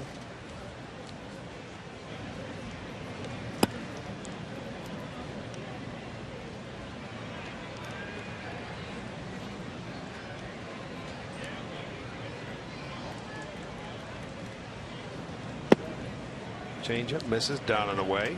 2-1.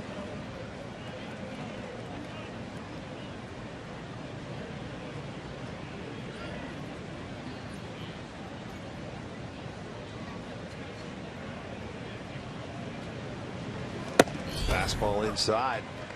The Indians with 4 hits. They had 3 in that 4th inning where they scored both their runs. They had 1 last inning, but the White Sox with still just 1 hit in the game.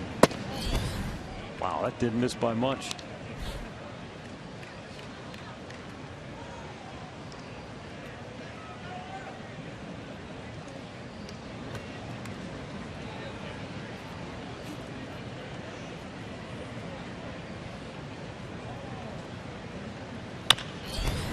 Shot the foul.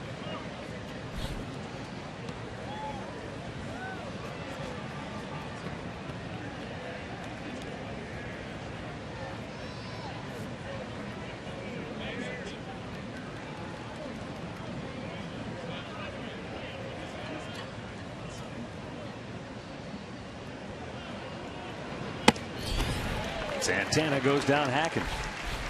Number 7 for Sale. You know, he had a streak earlier this year where he had 1 strikeout in 38 straight innings from May 28th through June 24th. And here today he's got at least 1 in every inning. Yeah. You know, he has that kind of stuff when he locates it and when he's on his game and he has, you know, like his 3 pitches working where he can locate it.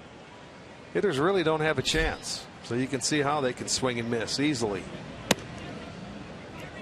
That's why I think a key to victory, when you get your pitch off a guy like this, you better hit it and put it in play. The Indians have done that to this point.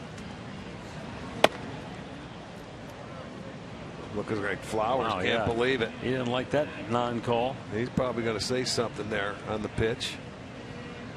Keep your head down. You let him know.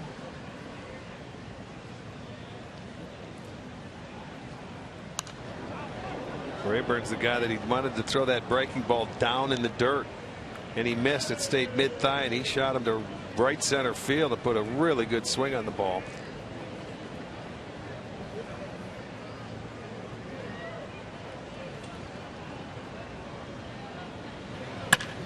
He clobbers another one. Deep left, and I mean Cabrera never moved. He did not. Deep into the seats, and the Indians have the lead on Ryan Rayburn's 2nd home run of the game. He did not even turn to look at that ball. You could just tell by the crack of the bat. My goodness, that thing flew out of here. The Indians now have a lead. It's going to be our McDonald's. I'm loving it. Watch the crack. Oh, look at Sale. He knows it. Everybody knows it. Cabrera, let's get a look at him. I'm loving it. I don't know if he was loving it because he didn't even look at it. He peaked. Yeah, but the Tribe on top now. 3 of their 5 hits, solo home runs. And Ryan Rayburn continues his assault on White Sox pitching, and in this ballpark. There you go. In his career, 4 homers off Sale. Tied with Victor Martinez. That's not an easy thing to do.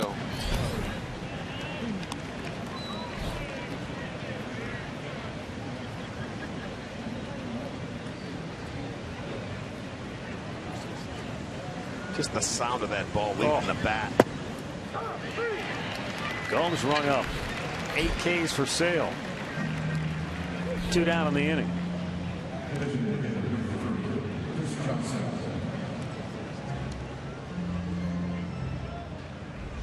Take a listen. Ouch, hurt my eardrum. That was pure. Well, you know what, when you hit them like that, see how far they go. Chris Johnson 1 for 2. He had a base hit his last time up.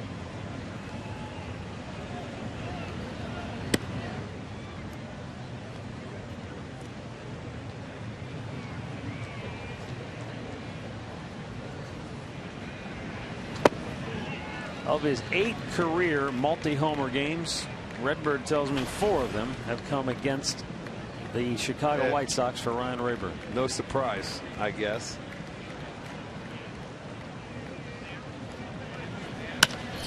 Johnson puts a good swing on the ball, hits it to deep right field. Shuck back. He's looking up. It's going to hit the base of the wall. And Chris Johnson will stroll into second base with a 2-out double. That ball seems to be just jumping out of here. I know they're hitting him. That one got to the base of the wall and right. Johnson gets his 4th double, coming with 2 outs. And they want it upstairs again. Look at it. He was frustrated with the command. They wanted it up and in, and he left it down and gave them some swinging room, and that's why Shuck's retrieving. I think when you hear Sale after the ball game talk about it, he's going to say command. I wasn't able to locate it where I wanted to. But there again, it goes back to that point about if you get your pitch, boy, don't miss it. Right. You can off the good pitchers. Shuck in right field has a beat on this one. Makes the catch to end the inning. But Ryan Rayburn's 2nd home run of the afternoon puts the Indians ahead for the first time today.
At the popular Corner Bar, open to all fans out of Progressive Field. It's a $13 district tickets.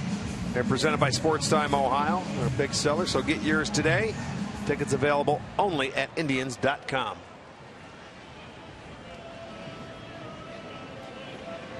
Avisail Garcia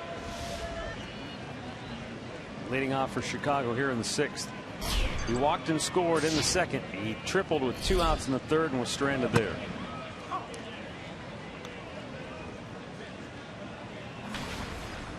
In fact, that's the only hit for Chicago in the game.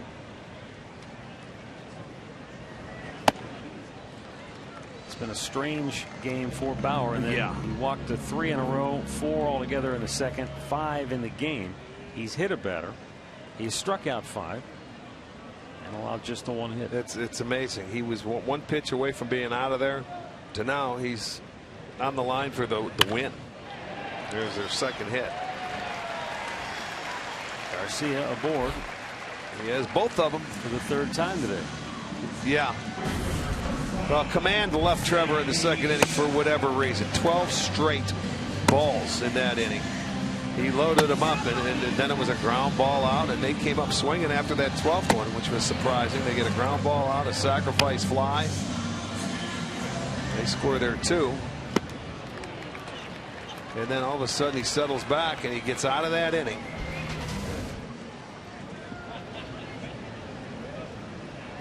Indians going to get the bullpen busy as Bauer creeps over the 90 pitch mark.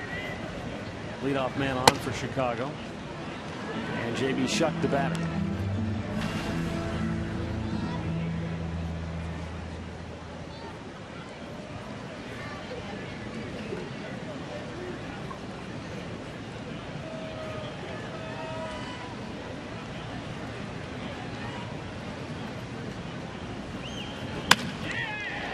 Aviles goes to second. There's one. Lindor returns to throw. Not in time. Shuck able to beat it out.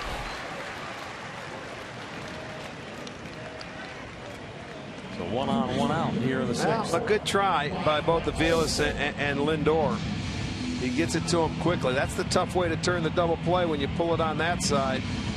It's a long throw back, and only the speed of Shuck just beats it out. So he gets down the line average or a little better. So they beat out the double play because it wasn't hit directly at Aviles. Double barrel action in the Tri bullpen. Kyle Crockett from the left side. Zach McAllister, the right-hander.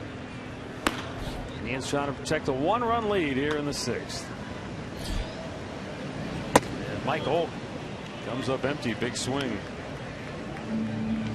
Holt, the walk and a strikeout today.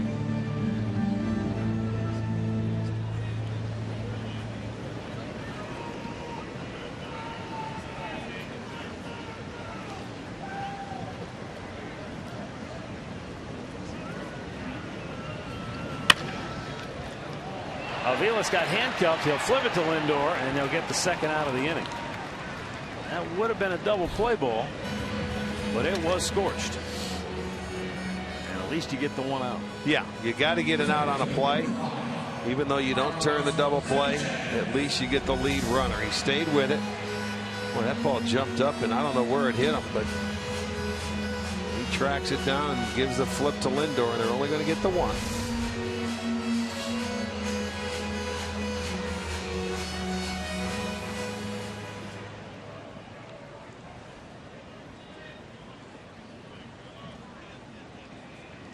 Now Carlos Sanchez.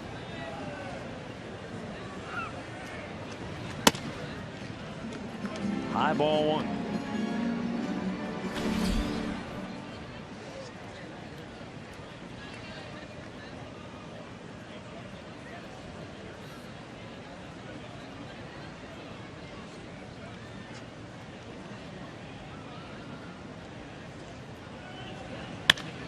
To center field, where Abraham Almonte settles under it and ends the inning. 6 in the books. Cleveland 3, Chicago 2.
Kia.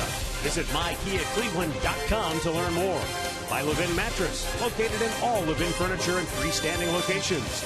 And by AT&T Uverse, has more channels on the go than cable.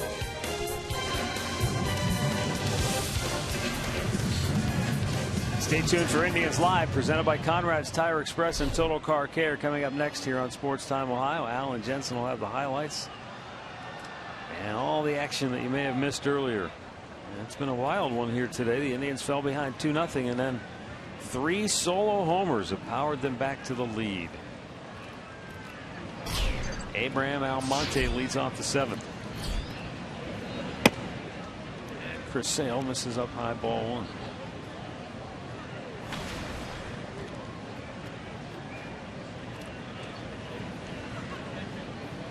And the left-hander's over 100 pitches on the day.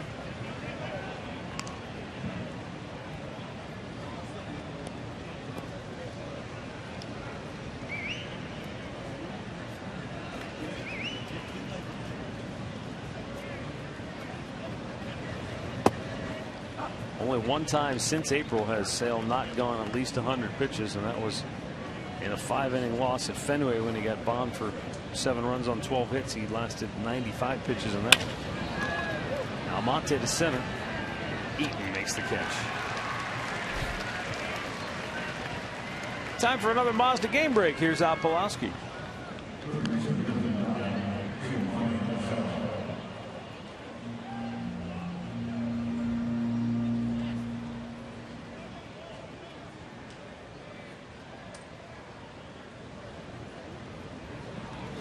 All right, thanks, Al. Boy, the Cubs are clobbering St. Louis today. There's a ball hit to deep right field, and J.B. Shuck makes a nice running catch. And poor Gio Urshela is 0 for 3 with 3 really hard hit balls and nothing to show for it. He's tried every outfielder. He went in order. Went to left, center, and now right. And you're right. Every time they had to make a fine running catch to retire him. That's all right, Joe. It's frustrating, but you had 3 good at-bats.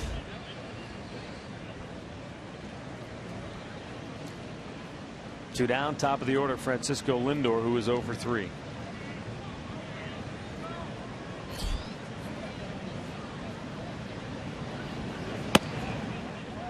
Missed outside.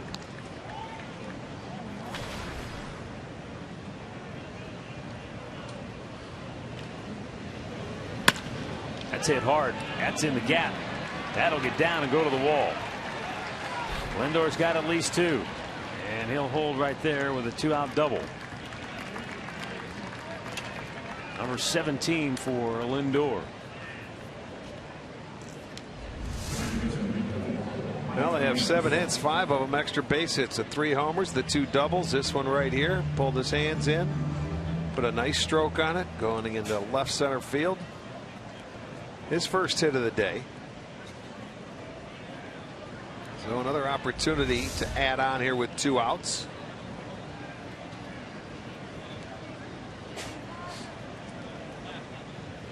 Mike Aviles will be the batter. He's 1 for 3. He homered in the 4th to get the Indians on the board.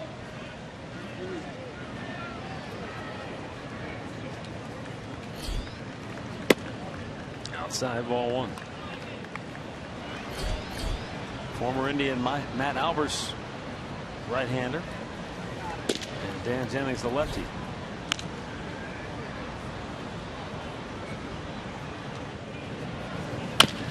Over the head of Sale, might have glanced off his glove. Sanchez there to throw out Aviles, and we've reached the 7th inning stretch with the Indians up 3-2. Stretch time brought to you by Spitzer Auto World.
3-2. Trevor Bauer has made it through 6. He's given up 2 runs on 2 hits. 5 walks, all came in the first 2 innings. He struck out 5. And Lurie Garcia will be called on the pinch hit for Tyler Flowers to lead off this inning. Garcia, a switch hitter.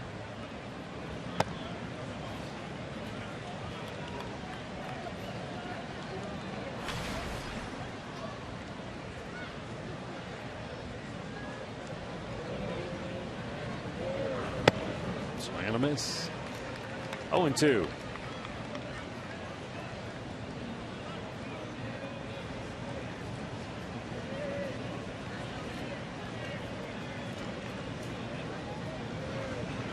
Swung and missed at the breaking ball in the dirt. Boy, wasted no time. Trevor Bauer has his 6th strikeout of the game. Here's our clip of the game from yesterday. Cody Anderson went out, and after a brilliant start against Toronto, he really followed it up with a dynamite effort against Detroit. Yeah. 2 double plays, really. Diffused back-to-back innings in the 4th and the 5th. Made the pitch when he had to. Settled in. Did a great job. 2 hits.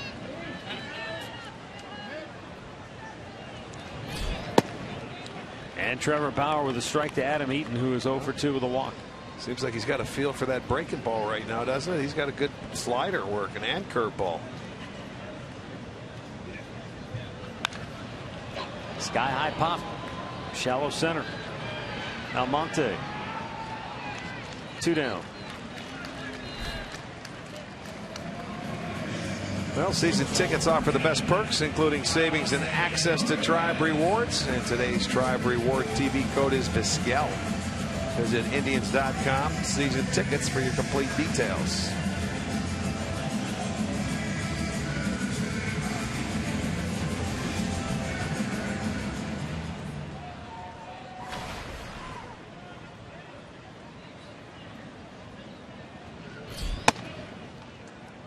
Alexei Ramirez is 0 for 2 with a walk. You know what, Rick? Praise to Trevor Bauer today. You know, I mean, I think he was on his way out of this game in the 2nd inning. And Terry and Mickey kept with him, and he has done a phenomenal job, all things considered. He goes 7. He's in line for a win if the Indians could hold on.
Of the Cleveland Indians and may not be reproduced or retransmitted in any form, and the accounts and descriptions of this game may not be disseminated without the express written consent of the Cleveland Indians.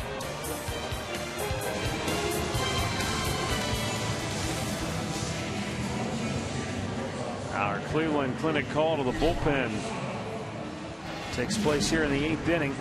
Chris Sale's day over after 7 innings of work. And former Indian right-hander Matt Albers will come on for Chicago. Albers pitched in Terry Francona's first year as manager in Cleveland. He's gone 10 straight scoreless, covering 13 2/3 innings.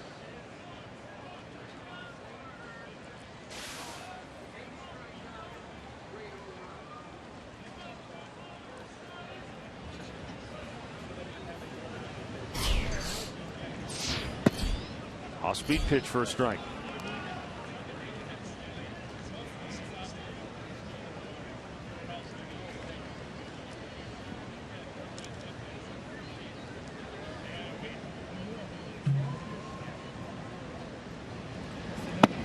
Carlos Santana is 0 for 3, has struck out twice.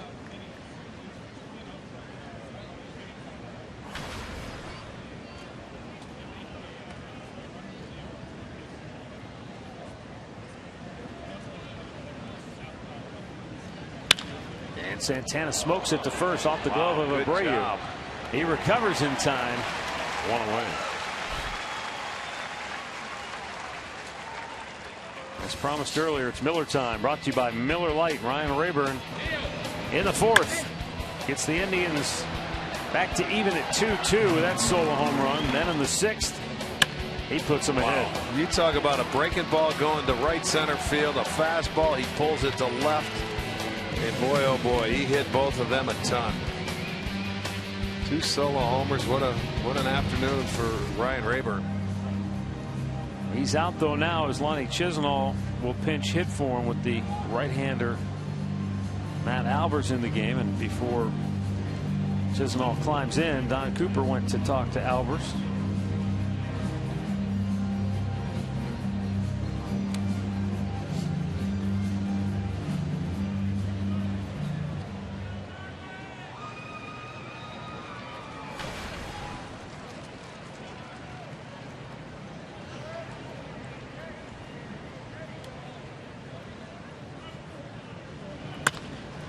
Lonnie with a fly ball to right field. Shucked back a few. And makes the catch. 2 down.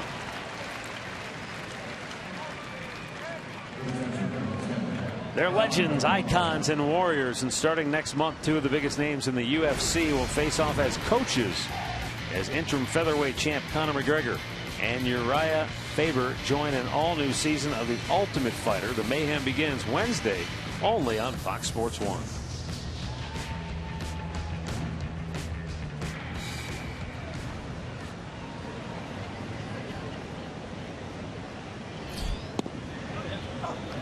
Yan Gomes is 0 for 3.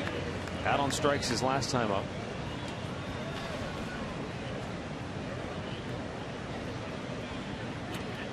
We're in the 8th with the Indians up a run, 3-2.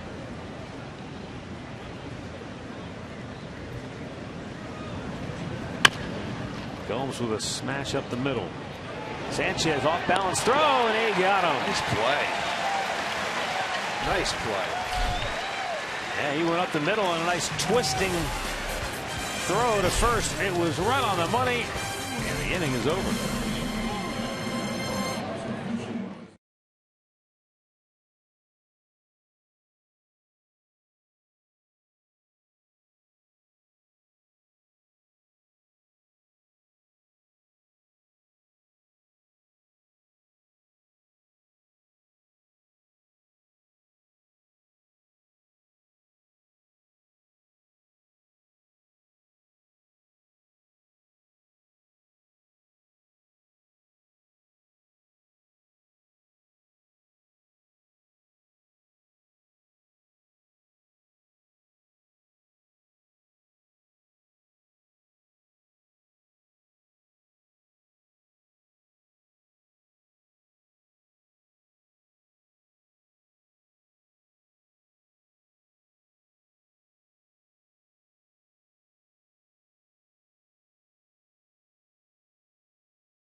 against the White Sox. Carlos Carrasco returns from the disabled list to face off against Carlos Rodon.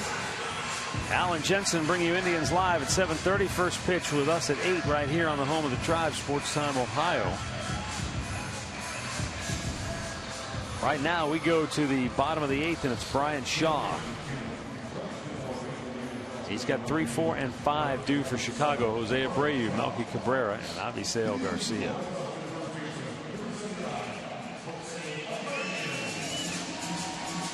Well, Trevor Bauer, believe it or not, he did go 7 today. Only 2 hits allowed, 2 runs, walked 5, struck out 6, but hung in there. And now is in line for a W. If the bullpen can hold it, it'll be the 3rd time he can beat the White Sox this year. And he's pitched very well again in this ballpark.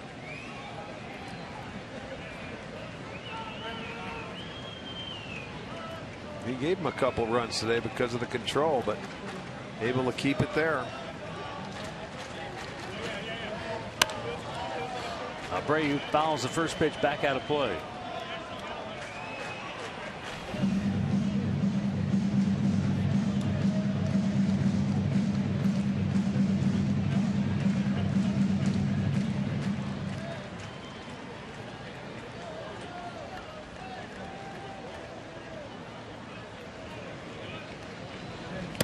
Down on the dirt.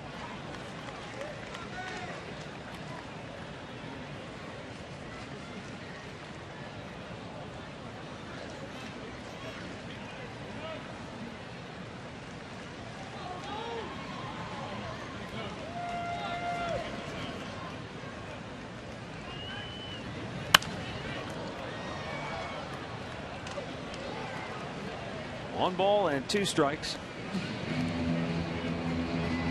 With Abreu, Melky Cabrera, and Avisail Garcia up in the 8th inning here for Chicago. No action in the Indians bullpen as Brian Shaw will try to work through it.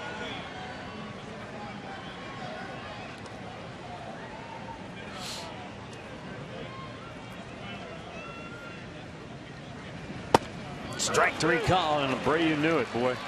Yes, he did. He was looking for something out over the dish, maybe the breaking ball, and I love the selection, staying with that heater inside. Best thing he could have done is possibly follow it up, but makes a great pitch on the inside corner. Gets Abreu for out number 1. Great pitch.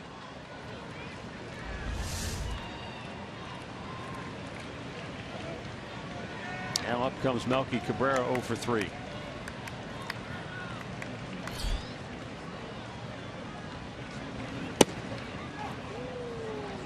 Looks at a strike after faking a bunt.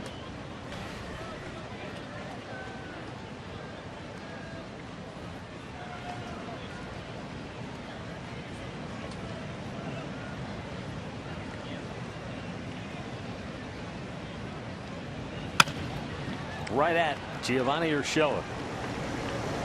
And a lob toss to first for out number 2.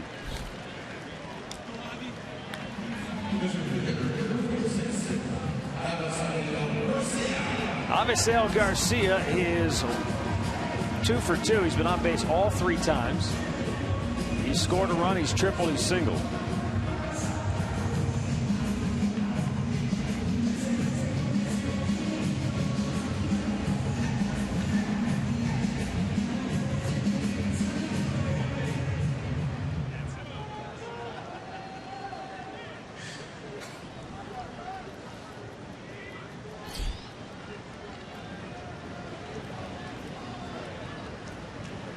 Good pitch. As Barksdale didn't like it, though. It's 1-0. Well, and this is the guy that has both Chicago hits today. But in his career against the Shaw, he has struggled 0 for 6. A couple of punch outs. 2-0.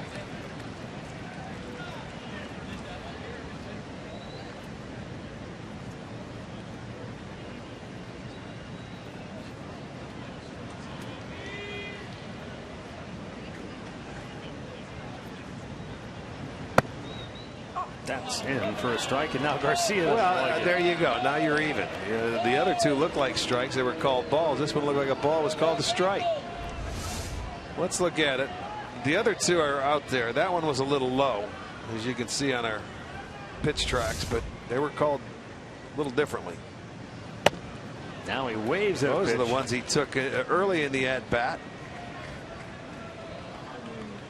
And it's 2-2 with 2 out.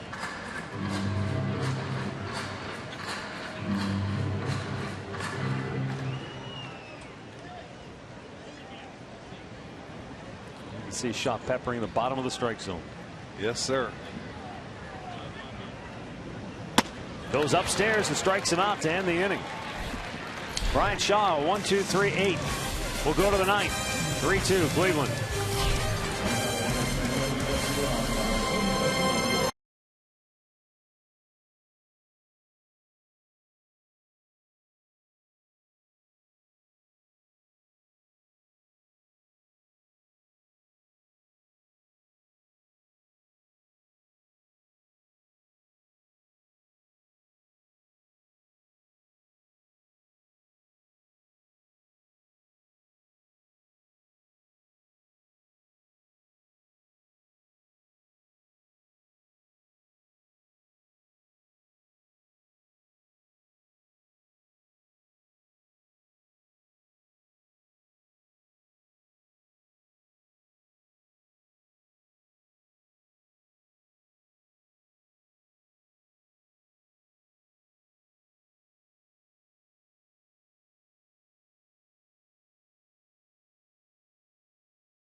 Thanks, Al. Jason Kivin is going to pinch hit here to start the 9th inning for Cleveland.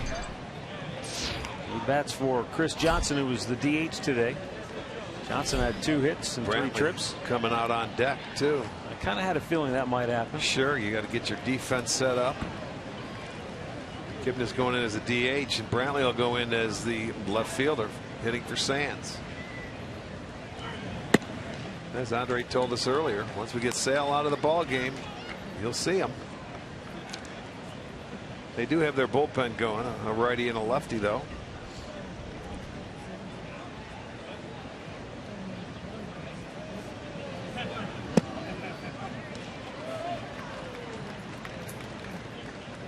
At the bottom of the strike zone there, 2-1.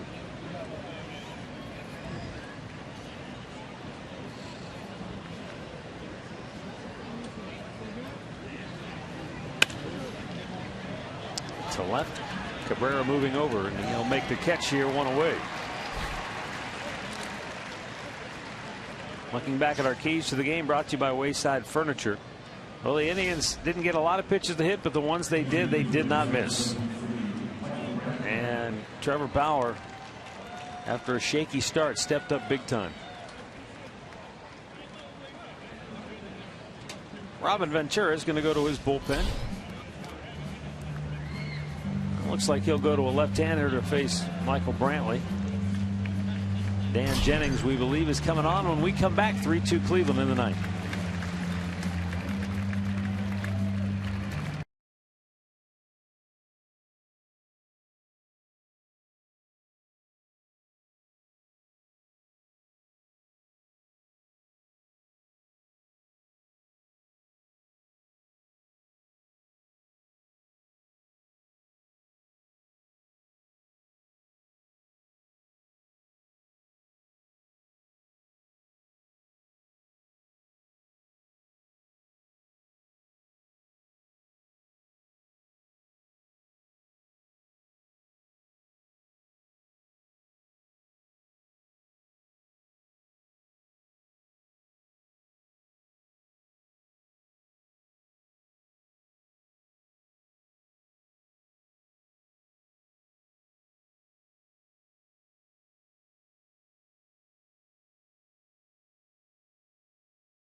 And Jennings will be the new pitcher for Chicago.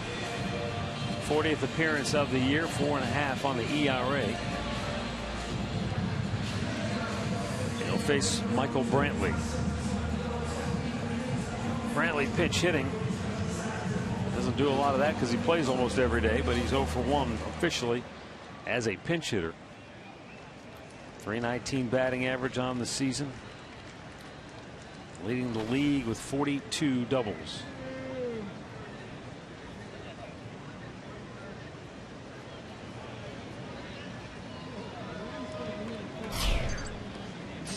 His .319 batting average, third best in the AL.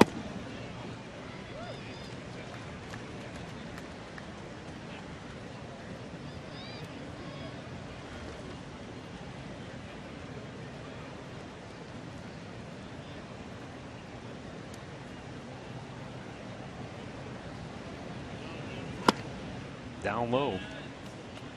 1 ball, 1 strike.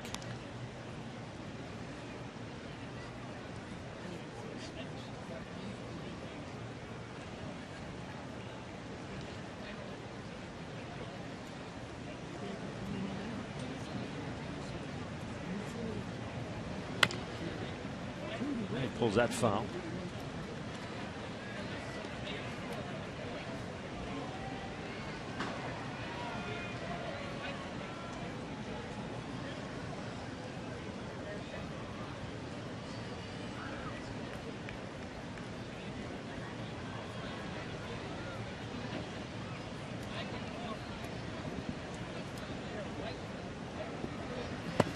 Bounced in front of the plate. And it's 2-2.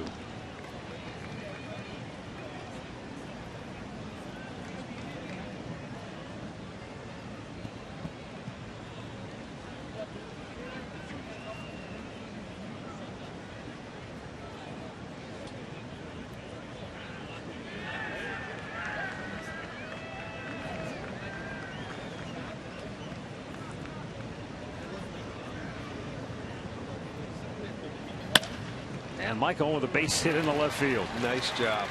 Typical patient Brantley approach. Yeah, got the fastball and just shoots him the other way. We were playing him a little more up the middle.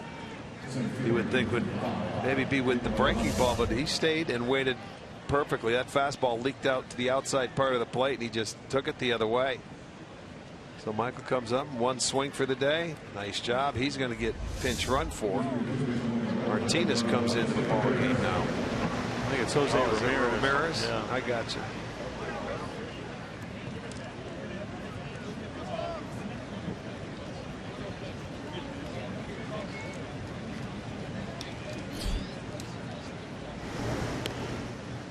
One on, one out for Abraham Almonte, who's 1 for 3. Now Don Cooper, the pitching coach, coming up.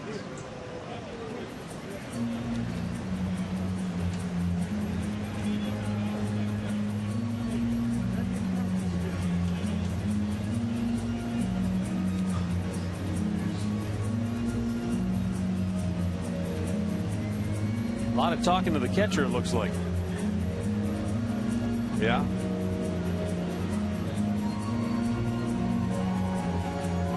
Well, that must be talking about this guy, how they want to approach him from the right side of the plate. Now with the left-hander, they had 3 chances earlier.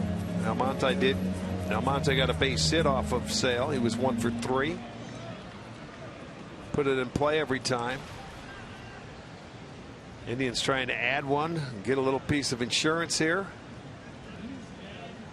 The Sox are trying to keep it a 1-run ball game because they know they're going to face Cody Allen in the 9th.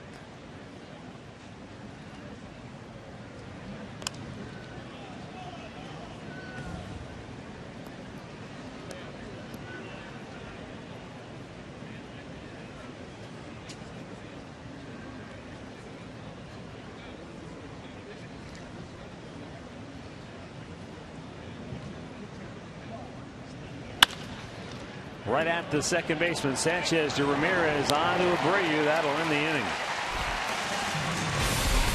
We go to the bottom of the 9th. Cody Allen will try to close it out for the Cleveland Indians when we come back.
Ryan Rayburn, not once but twice off Chris Sale. First one tied it, the second one put him ahead. And one breaking ball and one fastball. And watch Chris Sale, the reaction. He knew it. He said, you got to get that ball inside. He didn't get it in where he wanted it. Rayburn burned him twice today. Now it's up to Cody Allen.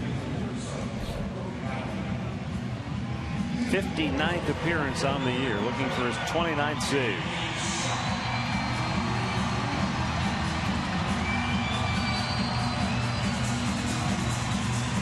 For Chicago, J.B. Shuck, Mike Holt, and Carlos Sanchez do up. Jose Ramirez stays in the game at second base. Mike Aviles goes from second base to left field.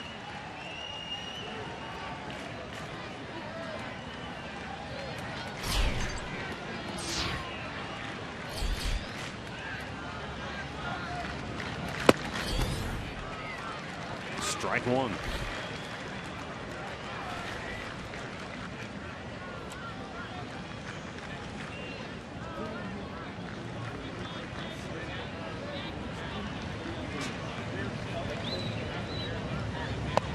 Good pitch. Outside corner. Quickly ahead 0-2.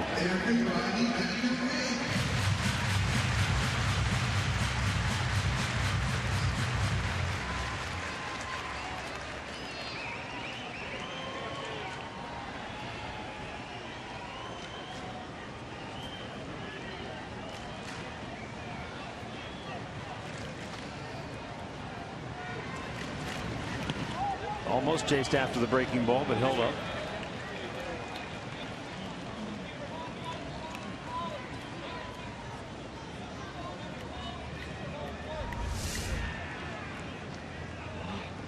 He thought about it, but he was able to hold up.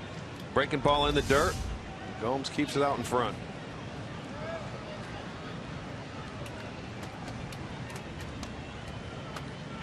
The 1-2. Another one, this one better. And Shuck is down on strikes. 9th strikeout of the day for Indians pitchers. He started this one up a little bit higher.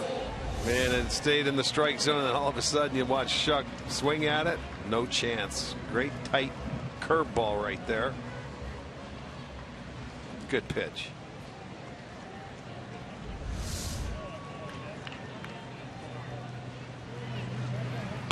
Mike Holt cuts and misses.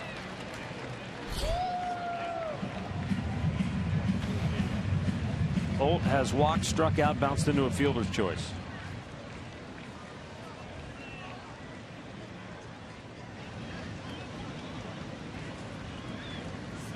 Good fastball, low heater right at the bottom of the zone, and it's 0-2.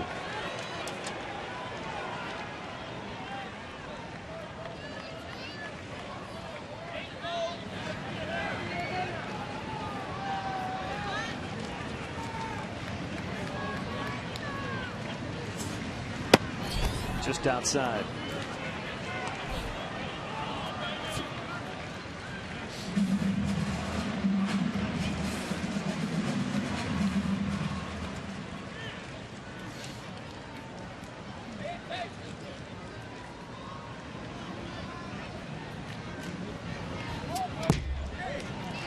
That one had some wicked movement to it and eluded Yan Gomes in the process. Looks like you can get the fastball by this guy upstairs. Got to slow back to the fastball today. Up.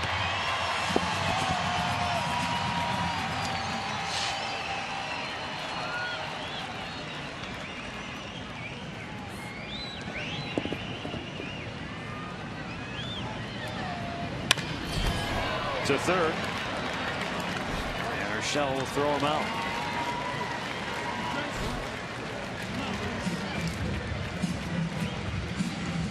So at 2 down in the 9th inning, we'll get a pinch hitter. Trace Thompson will bat for Carlos Sanchez. If you're NBA fans, particularly Cavaliers fans, you may remember his brother Clay, who plays for the Golden State Warriors.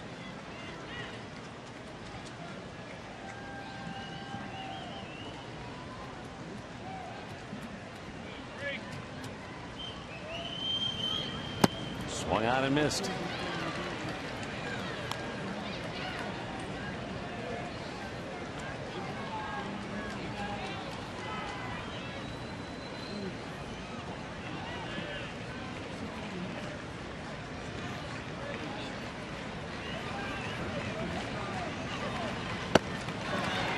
Cody Allen with a pretty nasty hook here today.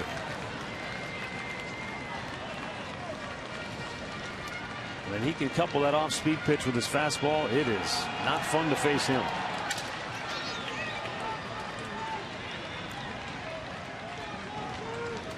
And the 0-2 pitch. He punches it toward right field, and it'll get in for a hit. Keeps the game alive for Chicago. He just put the bat on the ball. Well, came back with the third straight curveball and never took him off it. He chased two earlier, and then this one stayed up a little bit more. It wasn't down, and he was able to get to it.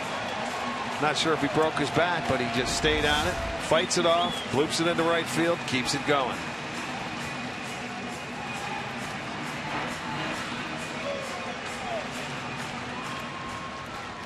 Giovanni Soto will bat for the first time.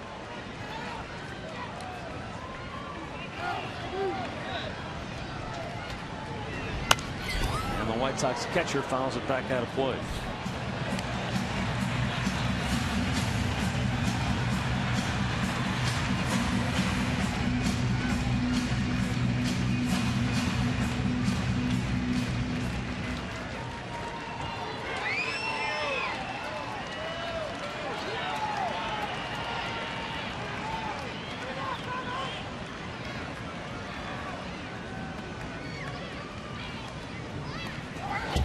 Goes to the backstop, and that's the tying run now into scoring position.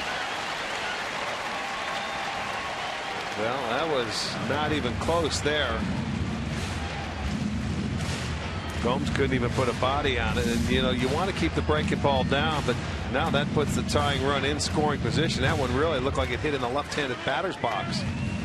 Nothing Gomes could do to keep it in front of him. So now the opportunity of a base hit could tie this game up.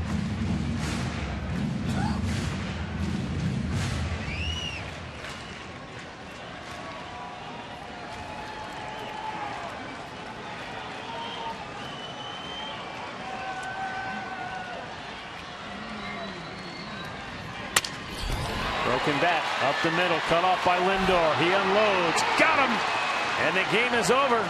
The Indians hold on to win it by a final score of 3-2. Tribe has now won 8 of their last 11 as they closed it within 2 games of the 500 mark, now at 67 and 69. Trevor Bauer goes 7 innings to get the win, evening his record on the year at 11 and 11. And Cody Allen works the 9th to notch his 29th save. Chris Sale takes the loss for Chicago. He's 12 and 8. And that snaps Chicago's 4-game win streak as they fall to 65 and 71 on the year.